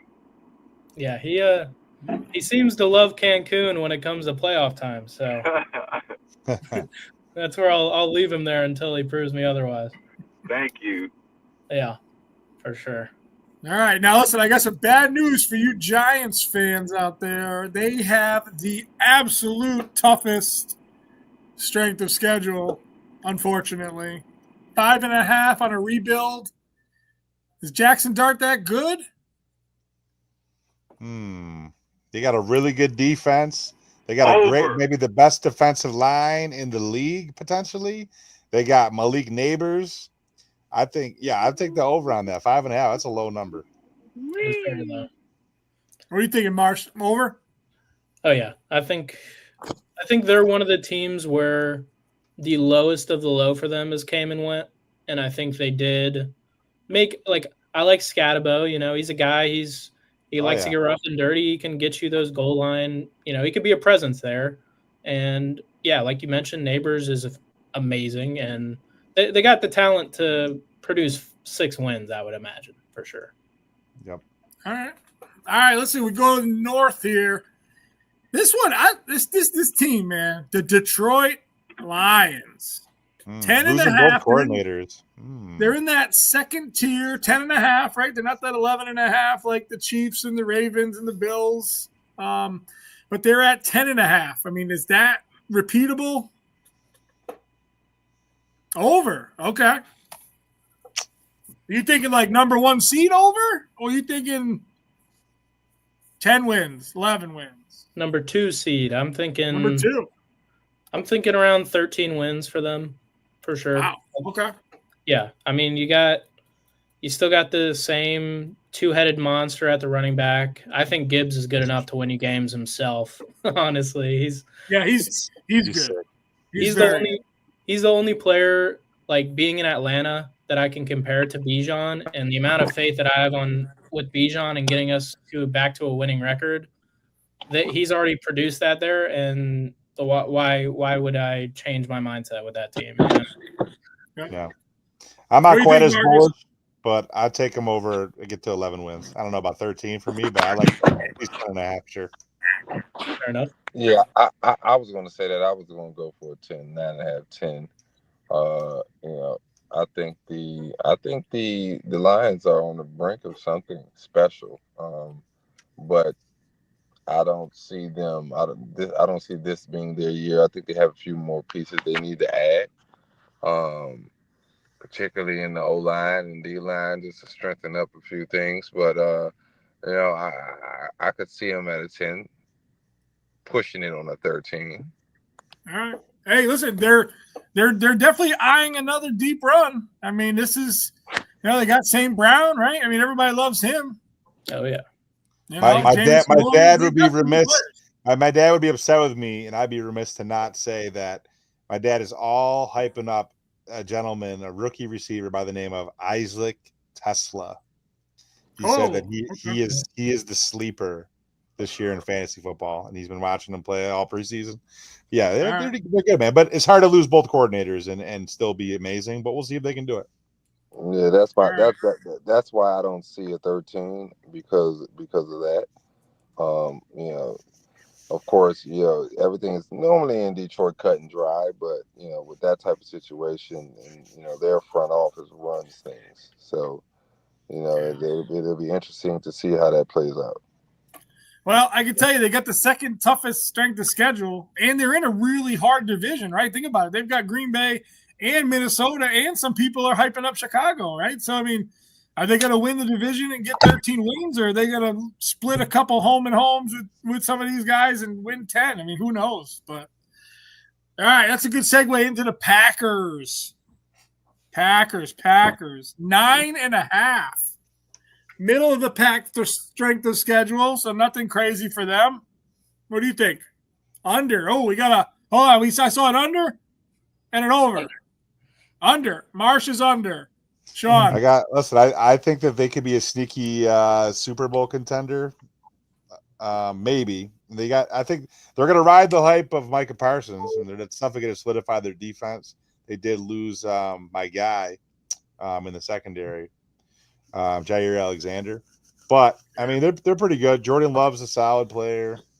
Did anybody see the highlight of Micah Parsons at his first practice with the Packers? Wow. No, we're about to see that in a couple minutes. No one saw that. I wish we could do a playback. Okay, they ran a highlight of him doing. I believe they were in. I don't even know what they call this, the bag that you hit and lift up on the field during practice. Like the sled? The sled dummy, okay? Yeah. Okay. If anybody can YouTube that and pull that up whenever they get a chance, you will see a player that attempted to work out throughout this process, attempted to prepare for the season. Okay, but because of the outlying issues and all the things that surrounded the situation, I initially thought there's no way he could have 100% focus, and that particular play, that particular practice rep, I saw it right there, and I saw him attack the bag, the sled, lift it, and immediately I seen his body posture, I seen his body language immediately drop, and I believe that is when he hurt himself. Right, that drill, that to be laid off and to initially go right back in, I could see his explosion immediately when he started and how he deflated immediately when he finished.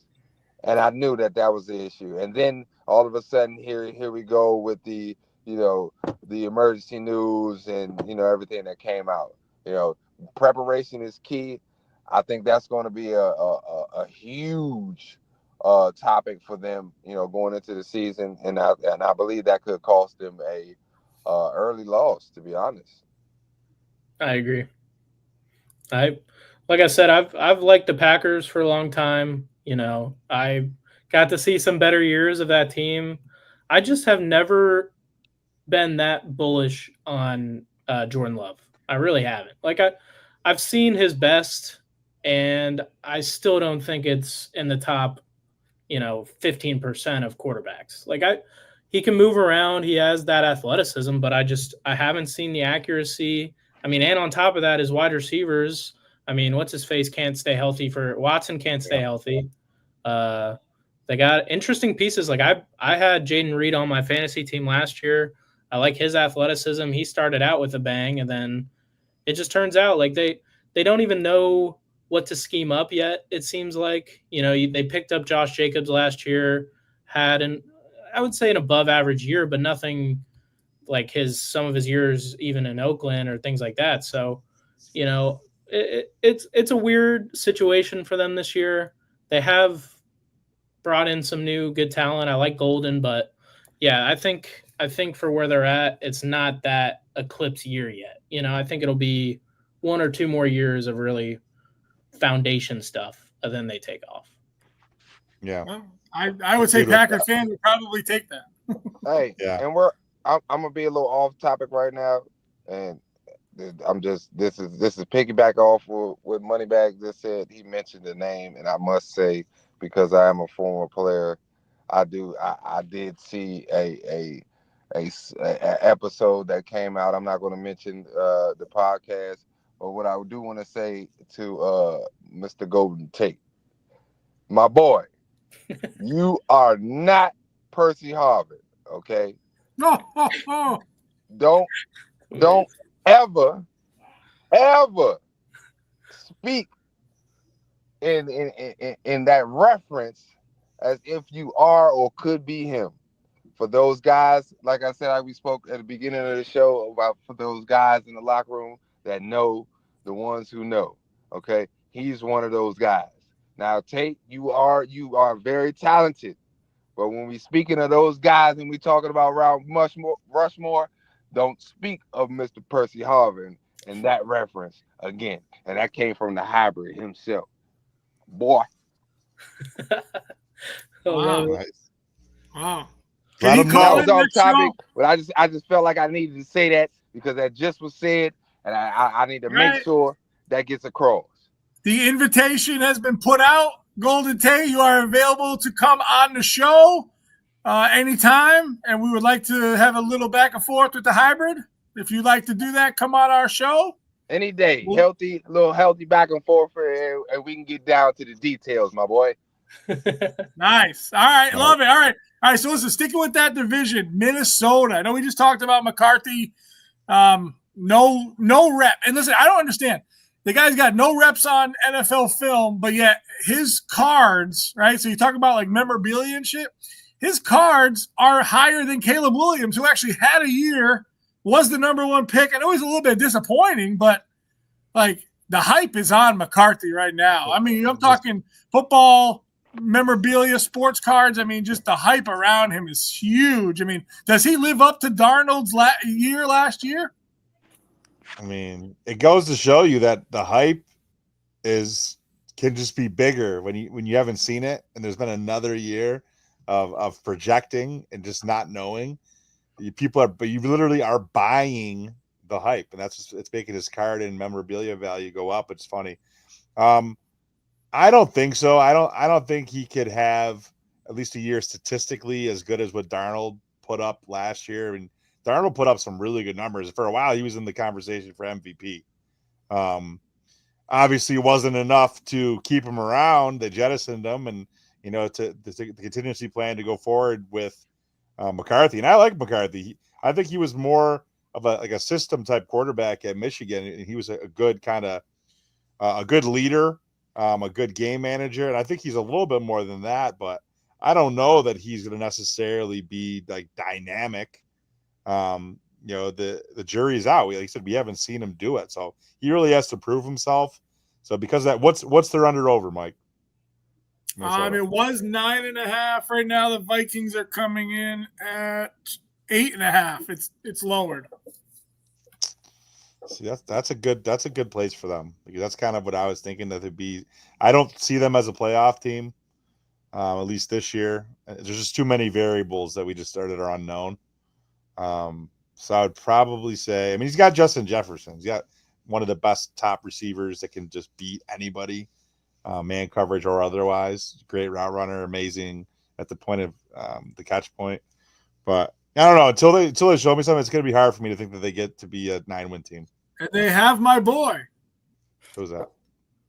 Come on. Who? Aaron Jones. Aaron Jones, our fantasy running back, our third string fantasy running back. Yeah. There you Dude, go. listen, 6 years ago or 5, I don't know, what it was like 2018 or 9. Like, Aaron Jones has won me at least 2 leagues. I'm not gonna lie to you. I know that's true. Hype is real. SV. I love it. Got a Minnesota. All right, listen.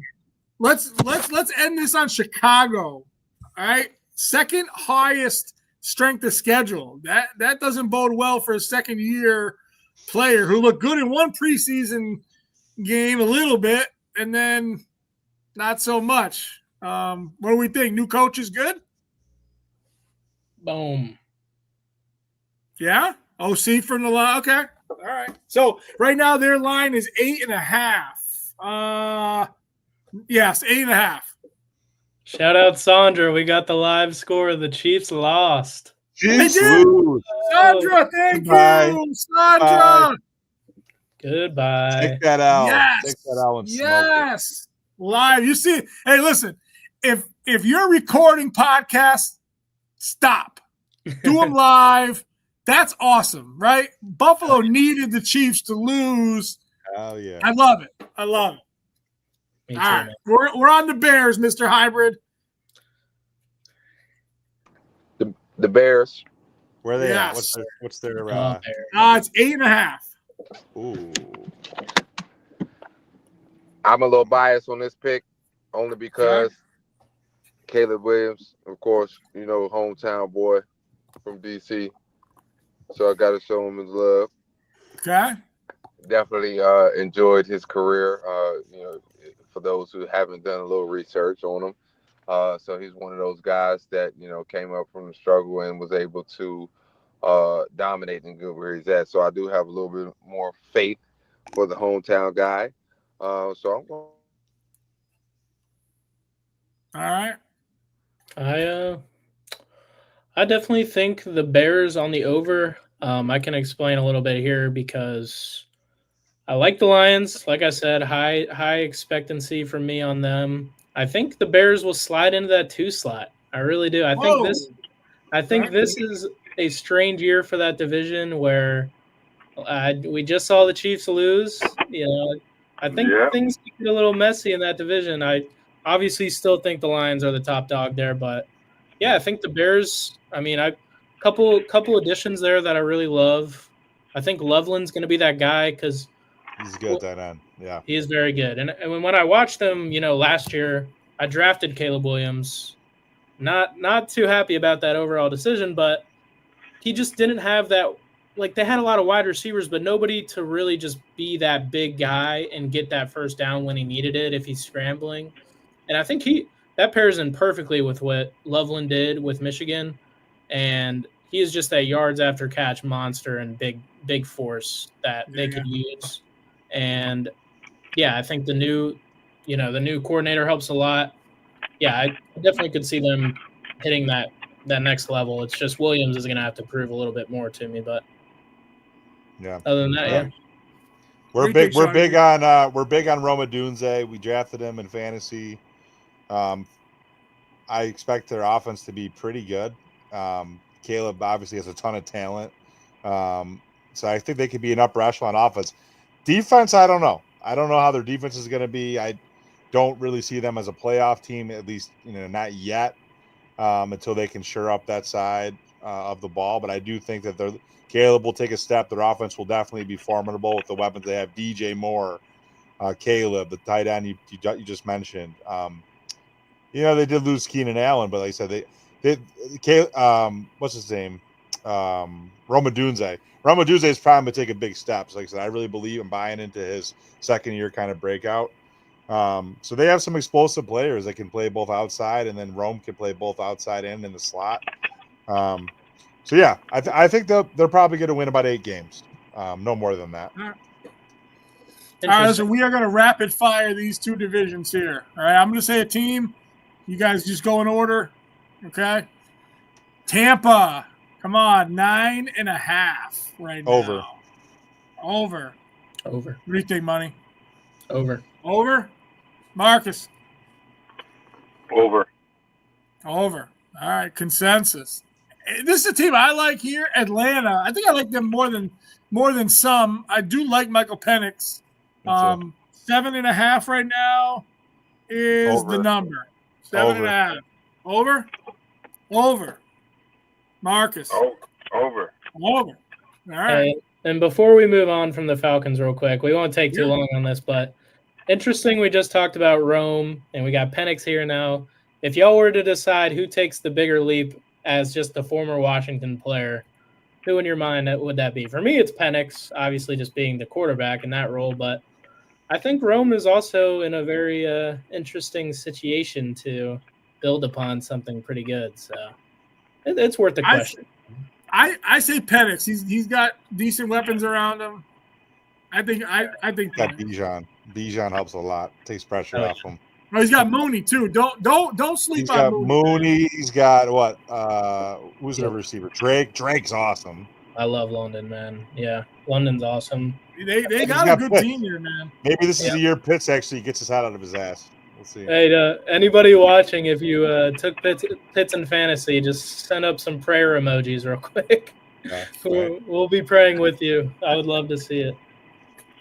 I really will. All right, two lower tier teams here. We got Carolina at 6.5, and then New Orleans at 5.5. Wow. We do it both here. I'm going to go sneaky Carolina over, and I'm going to go under on the Saints. Okay. I'll just stick under both. I think Carolina will be close, but yeah, Saints have nothing building, so yeah. Okay. All right, what do you think, Marcus? I'm going to go with Moneyball on this one. You taking under? All right. Under. All right, and the last division, but definitely not least, because there's some teams that they're interesting in here. The 49ers, 10.5, I think, right now. No, yep, 10.5. Under. Okay. Under. Is this only McCaffrey news, or what? What's taking it under? Purdy got paid. He has slightly worse weapons to play with, and their defense was extremely banged up last year, so that'll improve. I don't see how they're going to score the points to be needed with an aging defense and an overall aging team. I don't see it. All right, Moneyball. What do you think? Over under? Yeah, it's another team that's too high just based off prior years. I think they do have a lot to work out. Getting rid of Debo, who's going to be that main guy? I would expect it to be Ayuk, but a lot of like just fantasy and other research I've done is not that high on him this year, which has been pretty significant of a drop off from where he was. Cause I remember him putting up, 25 fantasy points a week at one point. So it's interesting, the dynamic after losing a wide receiver, especially. And then, they got guys like Pearsall who had a weird rookie season. It's too much of a melting pot of talent to know what's going to come out of it yet. So 10's a little high. I would say they're an 8-win, 9-win team. Yeah, you know what? They always seem to come back from those injuries, though, right? They do. Every time a guy goes down, they got another one that just plugs in, right? I mean, like Mason last year was great. He was. I rode him for a few weeks, so I don't know. Sometimes, hey, you know, it's the beauty is the eye of the beholder, right? That's right. And if all right, so here's one. I know you guys are high on this team just from our conversations, and we're going to go with another 9.5-win team, the Rams of Los Angeles. Big ups. Shout out to our boy, Marcus's boy, Matt Stafford. Still getting it done. Always. Okay. Still getting it done. The man himself. What do you think, Marcus? Over, under, 9.5? Over. Over. Okay. Well, Marcus, you getting pulled over? Whoa. What's happening? That's the guy coming to arrest whoever drafted Kyle Pitts in the chat. Oh, that's great. All right, what do we think about the Seahawks? 8.5. There it is. Boom. Over. I'm going with over, baby. Over. All right. I'll take over as well. Over on the Seahawks. All right, and then we end up last team. Very long conference dives here. Thanks for everybody sticking around with us. It is my friend and your friend, Marvin Harrison Jr. and the Cardinals. I have 8.5 here. They are at the Cardinals are 8.5. Wow, that seems high to me. That does seem high. That's pretty high. Yep. We're going under that? I'm going under that. Marvin to lead the league in yards and touchdowns, though, for our fantasy team. We'll take that. Yeah, well, just put a line through Harrison, and who the hell is this guy? I was just about to ask you that because I haven't seen it yet. I haven't seen it, man. He did not show me anything last year. I had to hear so much crap from the guy who ended up – actually, we tied in the fantasy championship last year, but so big on – dude, I know. Yeah. We have the weirdest system. It's like it's split over 2 weeks, and we hit it on the decimal amount. Yeah, that's great. Oh, we got somebody saying under for sure. Arizona. Yoder under, bro. All right. There's not enough changes, man. James Conner. Yeah. All right. Well, listen, I know we did, like I said, we definitely hit that pretty hard. We're going to move on to another segment here. Thanks, everybody, for sticking around. Hype up video. Ready? Oh, yeah. Yep. Play it. Run it.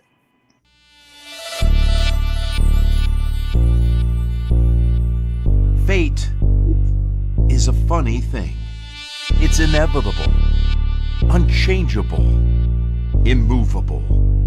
Fate lies at the end of a tunnel, and we're all just along for the ride.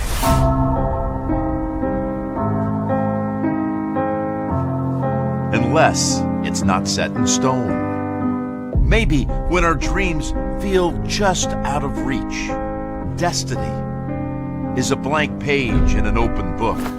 Everything happens for a reason. You can't really control it. I'm a guy that just wants to run through somebody's face. A story being constantly rewritten, where anything is possible. I was 199. What do you do when you get there? Say whatever you want, but look at these diamonds on these fingers. Fate can turn on a dime. The doorstep of NFL history. It can slip right through your fingers. The ball was dropped, hit him in the head. It bounces unpredictably between heartache and triumph. But the thing about fate is, here we go, Jim. It's always up for grabs.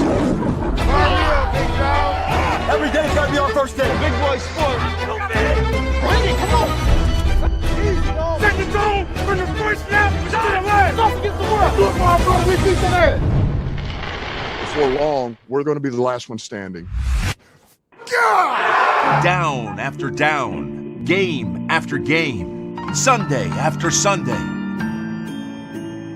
Fate plays out before our very eyes, and we get to watch.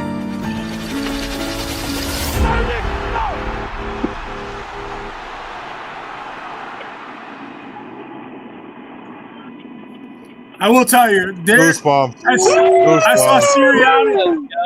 I almost cried with Sirianni a little bit there. I almost did. I almost jumped through the screen and Moneyball. Shout out to CBS Sports for the dope video, real quick. Got to give them their shout out to CBS Sports. Jim Nance. I love his voice. Yes, so classic. All right, well, listen, this is the time. We're picking week 1, NFL. Okay? Against the spread. Yeah. Right? All right, so this is what we're going to do, everybody. We're going to pick every game real quick. We're gonna keep tally of those picks, and we're going to let you know week to week which one of us is more accurate, okay? So we will start with tonight's game. We did have some picks for the Chiefs, unfortunately. We are all losers. Happy to be wrong. Chiefs minus 2.5. We did lose. But let's go around the table. Happy to be wrong there, though. It's okay. Yes. No, 100%. 100%. But let's start with the week 1, Sunday, 1 o'clock. We'll throw out the spread. You guys rapid fire answers, okay? Let's see. We're going to start Buccaneers at Falcons. Falcons getting 1.5 home dog. You know I love home dogs. What do you got, Shawnee? Bucks. Okay. Marcus with the Bucks. Let's go Bucks, baby. Let's go Bucks. Listen, I'm taking the Falcons personally. ATL, baby. It's time to win the first one at home. Why can't we do it this year, man? We got that. I hope they win. Why not you? I get it. All right. Here you go. Bengals, Browns. Bengals minus 5.5. Bengals all day. This might be a clean sweep. Yeah. Bengals, baby. Bengals. What do you, Marsh? Bengals. Yeah, I figured. Okay. This one's close. It's a 1-point game. Miami and the Colts. Miami's given one on the road? Miami is -1, yes. And let me just chip in here because this is one of those games this weekend where you're going to want my edge here. You really are. So we're looking at a -110 game. That means both teams, they got them set even. It's a pick'em game is what they call it. And right now you're getting around, I saw 86% of the money is on Miami currently. And what I see with these favorite games is it's the NFL and Vegas essentially doesn't even care who wins in these type of situations. These are the games where I see the public come out on top, and it's more of who is the better team. I think the Dolphins will shockingly win this game in an away territory. So on the road. Yep. That's what I picked too. I had picked Miami. And that is why the line is hot. Okay, the best show in the country. Get it here each and every week. Yes, sir. Marcus Listen, you missed your spot, Marcus. You were the only one that was picking the Colts. Hey, man, I can't win them all, baby. I can't win them all. Why were you taking the Colts? Let me know. Tell me why. Well, I mean, hey, man, those are your guys as well. On the low. I think you're a sneaky fan, and Hey, Rich. I'm just one for the underdog, man. I'm just one for the underdog. Right. Home dog. Mike loves the home dogs, and he loves it, Rich. I do love a home dog, but I think this one's a clean sweep. I think we've all got to pick the Jaguars, right? -2.5 at home against the Panthers. Yeah. Yep. Jags across the board. This one, I was surprised we all went across the board with this one. Raiders at Patriots. Patriots given 3. None of you guys picked the Raiders, huh? No way. Not on the road. Not on the road when they're traveling across the country. Nope. Yeah, listen, week 1. Yeah, I totally agree with you. I wish we were favored by 50. Someday. Good luck with that team. But I will tell you this. I had a conversation with Billy the Kid from the Treehouse. Oh. He was not on the Patriots. He was on the Raiders +3. Sean, do you know what his thought was? No. He gave me his picks. He gave us 4 picks, I believe, against the spread. So Billy the Kid is another member of our team here in Atlanta. Yeah. He'll be giving us picks from time to time every week.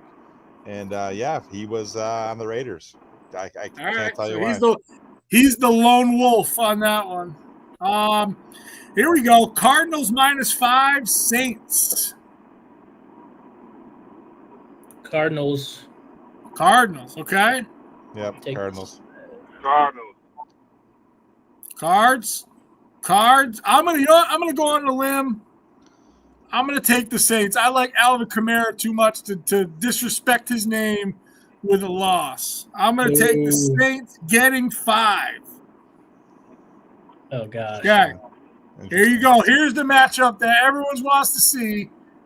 Aaron Rodgers coming back against the Jets, giving 2.5 Steelers on the road. What do you guys think? Jets, Jets. Wow, okay. Jets. As painful as it is. 2 Jets. Okay. I'm going to take the Steelers. Okay, giving the 2.5. Okay. Doesn't like my home dog. Okay. Last 1:00 game, Giants, Commanders. This is one of the biggest spreads this week. Actually, there's 2 7.5-point spreads. This one is one of them. Do we think the Giants can keep it close? Do y'all want analytics? Sure. Let's throw it out there for this game. I did some research, man, because in these spots where it seems too easy to tell, it typically is too easy to tell. And when you see a team that had a run like the Commanders did last year, the bounce back to that is seemingly not as good as it was before for whatever reason. I did my research. I realized, you look at teams like the 2021 Bengals, they had that playoff run. They came back the next year, lost their first 2 games. You had the 2018, it was either 2018 or 2017 Jags. And there was another, it was the I'm mixing the 2018, 2017. It's either the Carolina Panthers or the Jags, but they also had a rough start after a seeming Cinderella story. So as much as I love the Commanders in the story, I'm going to take the points with the Giants for this week just to stir up some heavy hitters on the Commanders on the public side. Interesting. Okay, Marcus, what do you think? Very interesting. Well, I'm also going to. I'm going to give. We just got the analytics. I'm going to give the scoop. The New York Giants. First and foremost, their O-line is trash. Okay, but what I will say is this: they've always been trash. And for some reason, the offensive line or the interior on the offensive side normally is not the focus, and it's always been an issue for the Giants, no matter how many skilled players they get. So that's my only concern with the Giants. But what I do have is a lot of faith in them this year, particularly this year because of the program changes, because of the player additions. And the quarterback, he's a bad member jammer, man. I'm just going to go ahead and give it to him, man. Shedeur Sanders overshadowed him a lot in the media, and the NFL chose to bring him through the forefront, at the key point, and I think they did it for a reason. He's showing his ass, and I'm loving how he's acting. So, to sum it all up, with the analytics, I think that the Giants do have a shot, and they are not the team to be underestimated. Okay. All right. Yeah, and just to back up too. Sorry, I don't want to interrupt too much here, but I just want to point out the Giants. Yeah, percentage-wise, money on the Giants right now, 5%. That to me is a red flag of all sorts. So, if anything, even if that's too much for them to win, I'm buying the spread for that reason. So, all right, SV, what do you think? Commanders, Giants. I will say the Commanders. I'm taking the Commanders too. You know me. I love some Jaden Daniels. Listen, Moneyball prove us to be wrong, and he's right. Then we can start listening to Moneyball, man. I don't know, man. It's as much as I want to say the Commanders go in there and get it done at home, things happen. It'll be closer than people think. The hybrid getting some love, getting some shout outs. We got another second long. Oh, here you go. Hybrid preaching right now. Nothing but truth. Let's go. The people love the hybrid. I love it. All right, we got another big spread. Broncos Titans, 7.5. I think we're all on the Broncos. Go on a limb and say that. Indeed. Yeah. Any love for the Titans, Marcus? Nope. None at all. None. All right. Quick and easy. I like it.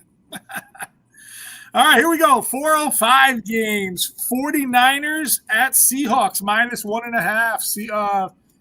On the road. The 49ers get it done. You going home dog? Home dog. I'm going Seattle as well. What about you, Marcus? Seattle. I'm going Seattle. Sweet. You're doing Seattle too? Clean sweep. Clean sweep. All right, here. This might be the showdown. Packers Lions. This is a good game here. That's a hell of a game. Hey, listen, if that Bills Ravens game wasn't Sunday night, I would say that they missed out by not putting this Sunday night. I'll take the Bills game, but this gonna be a classic game, I think. What's the spread, Mike? Packers -1 at home.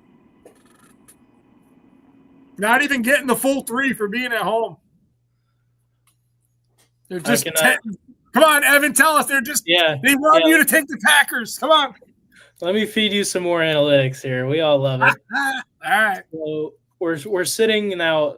What the other percentages I was talking about, this is money line percentage. Now I'm looking at spread percentage for this game, a little bit closer. You got 94% on the Lions spread right now.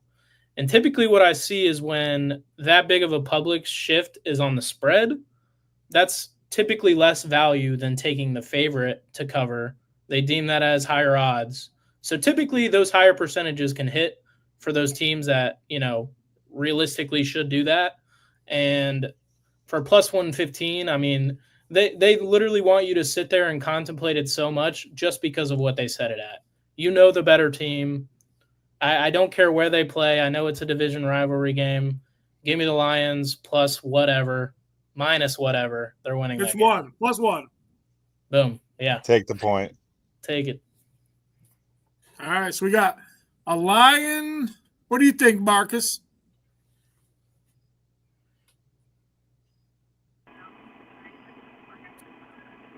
Say it again. I said, what do you think? Packers, Lions. Oh, yeah, I'm going Packers. Ooh. Packers. Ooh, you a little switch up there, huh? Okay. You guys forget I have your picks from before. Yeah, very true. I'm not. It's okay. All right, I'm doing Lions. Shawnee, what do you got? Lions +1. Oh, another switch. Man, Moneyball talked you guys into that one. See, sometimes he did. He didn't talk me out of Commanders, but he did talk me out of Green Bay. Yeah, listen, I'm going to say that as well. Listen, Moneyball, the shit that he's talking right now is the prime example why I love math, right? Because everyone says that math, math doesn't lie, right? And the numbers don't lie. It's bullshit. You can make a number look like anything when you compare it to something stupid, right? Yeah. So I love that. Numbers do lie, and I think Moneyball's onto it. They lie, but in the right context. I just like reading through the lines, and I like comparing. I'm not just looking at one source here. I'll bounce around, compare, make sure it's accurate, then make the assessment. But sure, yeah, I think a lot of my analysis does come off previous games because the odds can only fluctuate so much. So if I see a home favorite where after you place the money on that team, if you sit down with yourself, it's like, why did I do that? You're taking something else that isn't as relevant and just boosting it because of what they set the odds at. Trust your instinct on some of these plays because they want you to do the opposite. Marsh be knowing. Yes, Marsh Doug. I agree. All right, we're almost done here, fellas. Texans Rams. This is an interesting one. Rams at home -2.5. Oh yeah, all day. Rams. Yep. Won't be interesting by the end of that game. Rams for me. All right, I'm going to clean sweep that. I think the Rams as well. Now. Okay, hold on. 1,125 people are chilling with us right now for this pick, right? This is the pick. All right, we're going to set this up. Baltimore and the Bills. Are they circling the wagons week 1? The Bills -1 at home. Again, what does that say to you, Moneyball? I wish it said more, to be honest. This matchup, man, I go back and forth so much. I did it last year. It's funny how some of these games work out because just like the game we just talked about, I mean, yeah, it's a home dog. It doesn't make sense. They beat them last year. Not that much has changed. And yet you're seeing 88% of the public's money on Baltimore. So you're telling me versus in the playoffs to week 1, it's about a 30% increase of people loving the Ravens. So for me, where we were at and to where we are now, it's not a big enough shift to justify that. And I think it's another one of those tricky games where they want you leading into Lamar's story, and they want you they really are forcing you to lean one direction when in reality it's Bills at home week 1, baby. I'm not going to get too into the Bills. I am a Falcons fan, but if there was 1 year to erase years of my dad's pain and misery, I would stake it on this one. I like that. I like the shout out to Moneyball's dad. Oh yeah. We're gonna get you all that Johnny boy. All that mental health that the Bills caused. Yes. All right. So I'm reading through the lines. You're taking the Bills. Indeed. Okay, Mr. Marcus Dowtin. Bills Ravens big game. What do you think? I go Bills all day, Bills every day in the paint. Okay, you seem confident. All right. How much do the Bills win by? What's the score? What's a close game? It's a close game, of course. I'm going to go, +1, anything over +1, no more than +5. 5? Okay. I am going Bills as well. Sean? The Ravens. Oh, man. Oh, what? What? What did he say? Well, I didn't hear it. It's going to be a close game. I hope the Bills win. My heart says they will, and will launch us into a season that will ultimately lead into going to the Super Bowl and winning it. But because of things I said earlier, I'm expecting the Bills to lose this game close. So I'll take the Ravens. Hey. Wow. And that, my friends, is 1 out of 88% of people taking the Ravens. Right. Not an what's it called? Popular pick, but one I don't trust. Just a lot of it's not even that, like not even looking at the money. Like I said, I just think that this game means more to the Ravens than it does to the Bills. And because of that, I think they're going to be properly motivated and want to avenge that loss. That's the only reason. But you know what? If the Bills win this game, they're going to have proven something to me that they're going to come out and we're going to have an amazing season ahead. And I think they will anyway, win or loss. But if they can win this game, they're going to show me that this season could be different than others. So I'm what is so interesting? After mentioning my father, shout out John again. Yeah, Johnny. Yes, sir. He was also on the Ravens. So what is it with these lifetime Bills fans? I think you guys have too much trauma to really trust them in a new year again. That's 100% what it is, man. Johnny and I are thinking the same thing. We thinking like, yep, that's what it is. You are.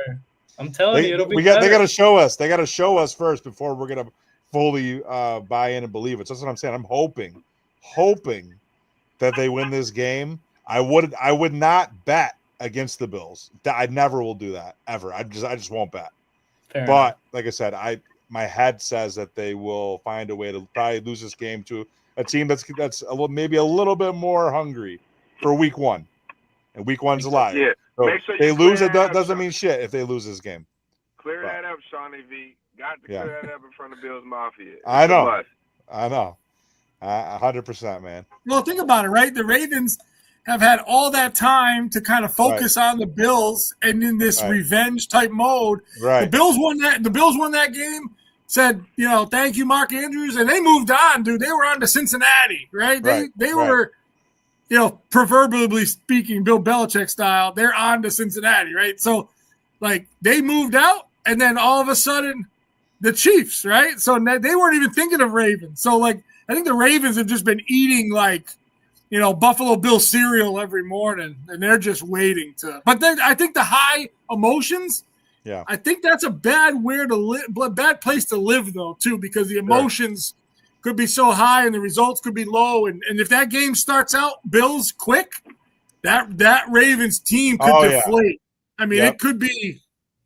Right. Yeah, we talked about that. And to one more point, this is also, I'll be completely honest with you guys. Again, I wouldn't bet the Bills to win this game because I'm not overly confident that they will win. However, as a 30-year Bills fan, this will be and is the first year in my life, and obviously Super Bowl years, I wasn't old and I was a young kid.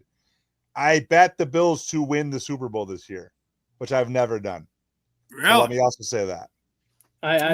Okay, hold on. So what were the odds for the Bills? Let's see. I believe when I bet them, they were at about plus 650 or so. Right now they're plus 700.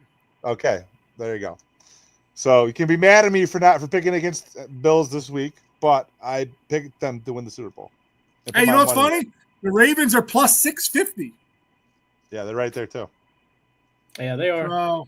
I think with this matchup too, I mean, it's so important to just see the trends overall in these, like, the most popular teams in the NFL. I mean, when I was looking at it last year, we came in.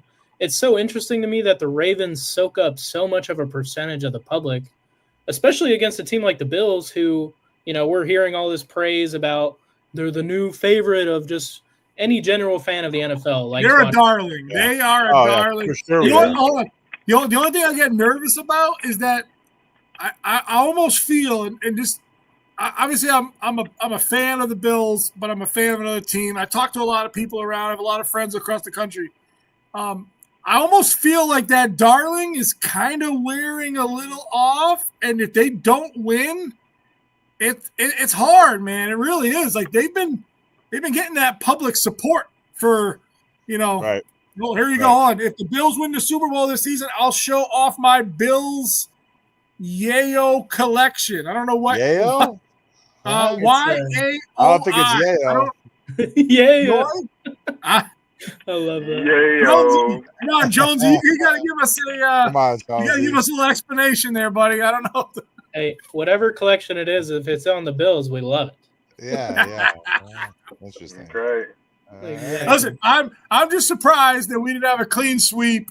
I figured this first show, emotions were high. Sean, you were going to be weak. You were going to pick the Bills, but the fact that you went Ravens and you were a real Bills fan, right? That makes me rethink my Bills pick. Of course. That's all right, man. Like I said, we'll know. A couple hours from now. Well, let's see. What? Well, 2 days from now. Sunday night. 48 hours actually from right now. We'll be watching that game. It'll be probably coming to a conclusion. So, yeah. All right, last game of the week. Not a bad game though. Like I said, divisional game. Some guys that could be vying for that NFC North first, second spot. Vikings, Bears at home giving one. Right, another toss-up type of game. I'm gonna go Vikings. I'm hating on the Bears a little bit. I'm not liking the Vikings I'm kind of hating on the Bears week 1. What do you guys think? I'm gonna ride with the public and take the Vikings as well.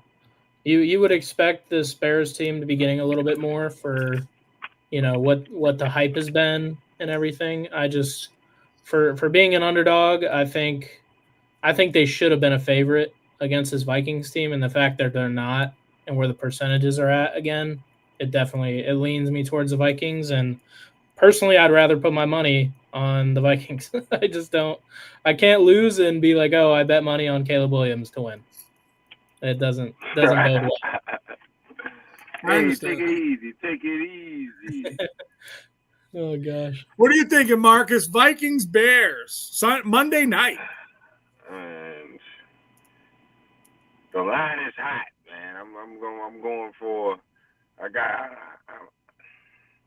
I told you I'm a little biased on this one, man. I got to stick with the Bears on this one. I can't switch up. I got to go. You had the Vikings originally. You switched. Yeah, but remember, I forgot to notate my boy Caleb and being a hometown guy, and I can't do it to him, man. I just can't. I just don't have it in me, man. All right, listen. I know I have qualifiers. I know. Oh, we got a call here. Mr. Cole. Trust a QB who's had no snaps in the NFL is a losing strategy. Mr. Cole, I agree with you. We said that earlier. Go over there and try to buy a CJ Stroud rookie card, and a JJ McCarthy's more money. Yeah. At least CJ Stroud's got something under his belt. The guy's in the NFL. This guy, he might not play a snap. Who knows? He could twist his ankle. Who knows? Exactly. Right. I don't know. I think the difference is when you've played snaps and produced terribly. That's where I lean is not terribly. I can give him some credit, but not enough to where I feel confident backing money on him is my only thing with Caleb Williams. Not that I can look at JJ McCarthy and be like, oh, miles ahead of this guy, but just for where the percentages and everything land, I can't trust my money on that Bears team yet. I really can't. All right, so we got another Viking pick. What about you, Shawnee? Who did I pick? I picked the Bears, right? You picked the Bears. Yep, Bears. I'll stick with the Bears at home. Okay. Given 1. The Bears. Awesome. Well, I know we have another. Hold on. Caleb Williams had almost identical stats to Jaden Daniels last season. Media just hates on him. I wouldn't disagree with that. I mean, Jaden Daniels he came out hot. I think people wanted the Redskins to win. Like people the Commanders. I should say. Washington. Can we make a rule that they're the Redskins? Yeah. We call them. We talked about this last year. They're the Redskins. Okay. I don't think. And I'm going to put a disclaimer. I'm going to put a disclaimer in. No one. We don't. Being from Washington D.C., Beach Soccer City, we don't call them the Commanders. They're the Redskins. Thank you. Fair enough. Good. Now, what happened with those guys that dressed up as the Hogs? Oh yeah, man! With the they still around? Old ladies or something, or priests. They had the nose. They had the pig nose. Yeah. They're still around here chasing some old ladies. Oh damn! Well, listen, I did just get something handed to me by my intern. Billy the Kid is also on the Vikings. Oh, okay. Yep. That's a long distance shout out there. He sent a Morse code to my intern from the treehouse. You better get some Wi-Fi in the treehouse. I'm telling you. That's how to get my own Wi-Fi up here. That is week network. 1 picked, all predicted. Who wins, right? I want to know who's rooting for who. Who's rooting for me to win the yearly? Come on, all these fans out there. Come on, get in the comment box, man. Shout out to the hybrid, man. Oh, yeah. Shout out to the hybrid. The hybrid got the most love, but that's to be expected, probably. Come on, baby. Show me some love. Yeah, I'll let my picks do the talking, boys. That's right. Yeah. That's right. Well, listen, we are I can't believe I'm even saying this. This is the longest podcast I've ever done. 2 hours and 48 minutes strong. Yep. No breaks. I mean, no breaks. 1,150 people live right 1,150. Thank you to everybody. That tuned in. Listen, our shows will not be this long every week. No. We wanted to give you something that was pretty cool. We really put some time and effort into this. But we will have a lot of cool segments coming up, some arguing, some debating. You can tell we're all passionate about sports. We will get Marcus.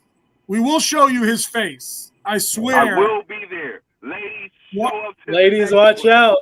Ladies, hey, meet us at the club. Hey, gentlemen, hide your ladies. Yes. Cuff them. No, without no. Winter's coming. Be in a theater near you. There you go. All right, listen, Marcus, take us out, buddy. You give me some tickets to the locker room, man. Put my locker right next to yours. Thank you. That's what's up. All right, listen, Marcus, thank you for joining us. The floor is yours. What do you want to say on the way out to everybody? Well, the line is hot, man. I appreciate the opportunity. Once again, to everybody that's watching and viewing, you will see us each and every week, and we will have your hot picks. We will have your hot topics, and you will see the hybrid in a theater near you. Very nice. Awesome. Thank you again for showing up, Marcus. I really appreciate it. Marsh, what do you want to end with? Man, it's been a long session tonight. It's like a little Marvel movie we just produced for these guys. That's right. A lot to look back on. We're going to be chopping some stuff up, getting it more interesting for you guys. We love the fan interactions. We say it every week. Keep us accountable. We're going to be building off these picks, and I'm looking forward to a great NFL season. And let's start hot. Let's do it. Let's do it. Awesome. Let's go. No, the line is hot, and Shawnee V. Obviously, me and you go way back, so it's a pleasure to co-host this with you. That's right. Built in Buffalo. Yeah, let me give them a quick shout out if I could. So of course, we are very excited to be doing our weekly show this season here on the Built in Buffalo Network. Built in Buffalo is your go-to destination for all things Buffalo Bills and Buffalo Sabres. The best place to go for Buffalo's teams covered by the fans, for the fans. So tune in and catch our great content every week, especially here on Fridays where we do the long form show. We'll also be bringing you daily shots of fantasy football, fantasy sports content, as well as your best picks. But yeah, find us on your main social media channels and as well as YouTube. And shout out to Mr. Dave Myers for giving us a chance and to be able to work with him and his team. Awesome. Yeah. I will end on this. Thank you, everybody that watched. Thank you, everyone that has participated. Moneyball, you're the man as always. Mr. Marcus Dowtin, thank you so much. You are our own superhero. You are our superstar. Thank you for raising the level up a little bit. And SV to Don, my boy, it is a pleasure. I will say proudly, signing off episode 1 in the books. Peace out. And we're gone. In the zone, on the field, feel the energy. Crank it up, got that drive, like a synergy. Hear the crowd roar, that's my soundtrack. I'm on a mission, no turning back. Gang face on, step by step we climb. Like we're climbing mountains, feel the time. Unstoppable forces, break the mold. Moving fast.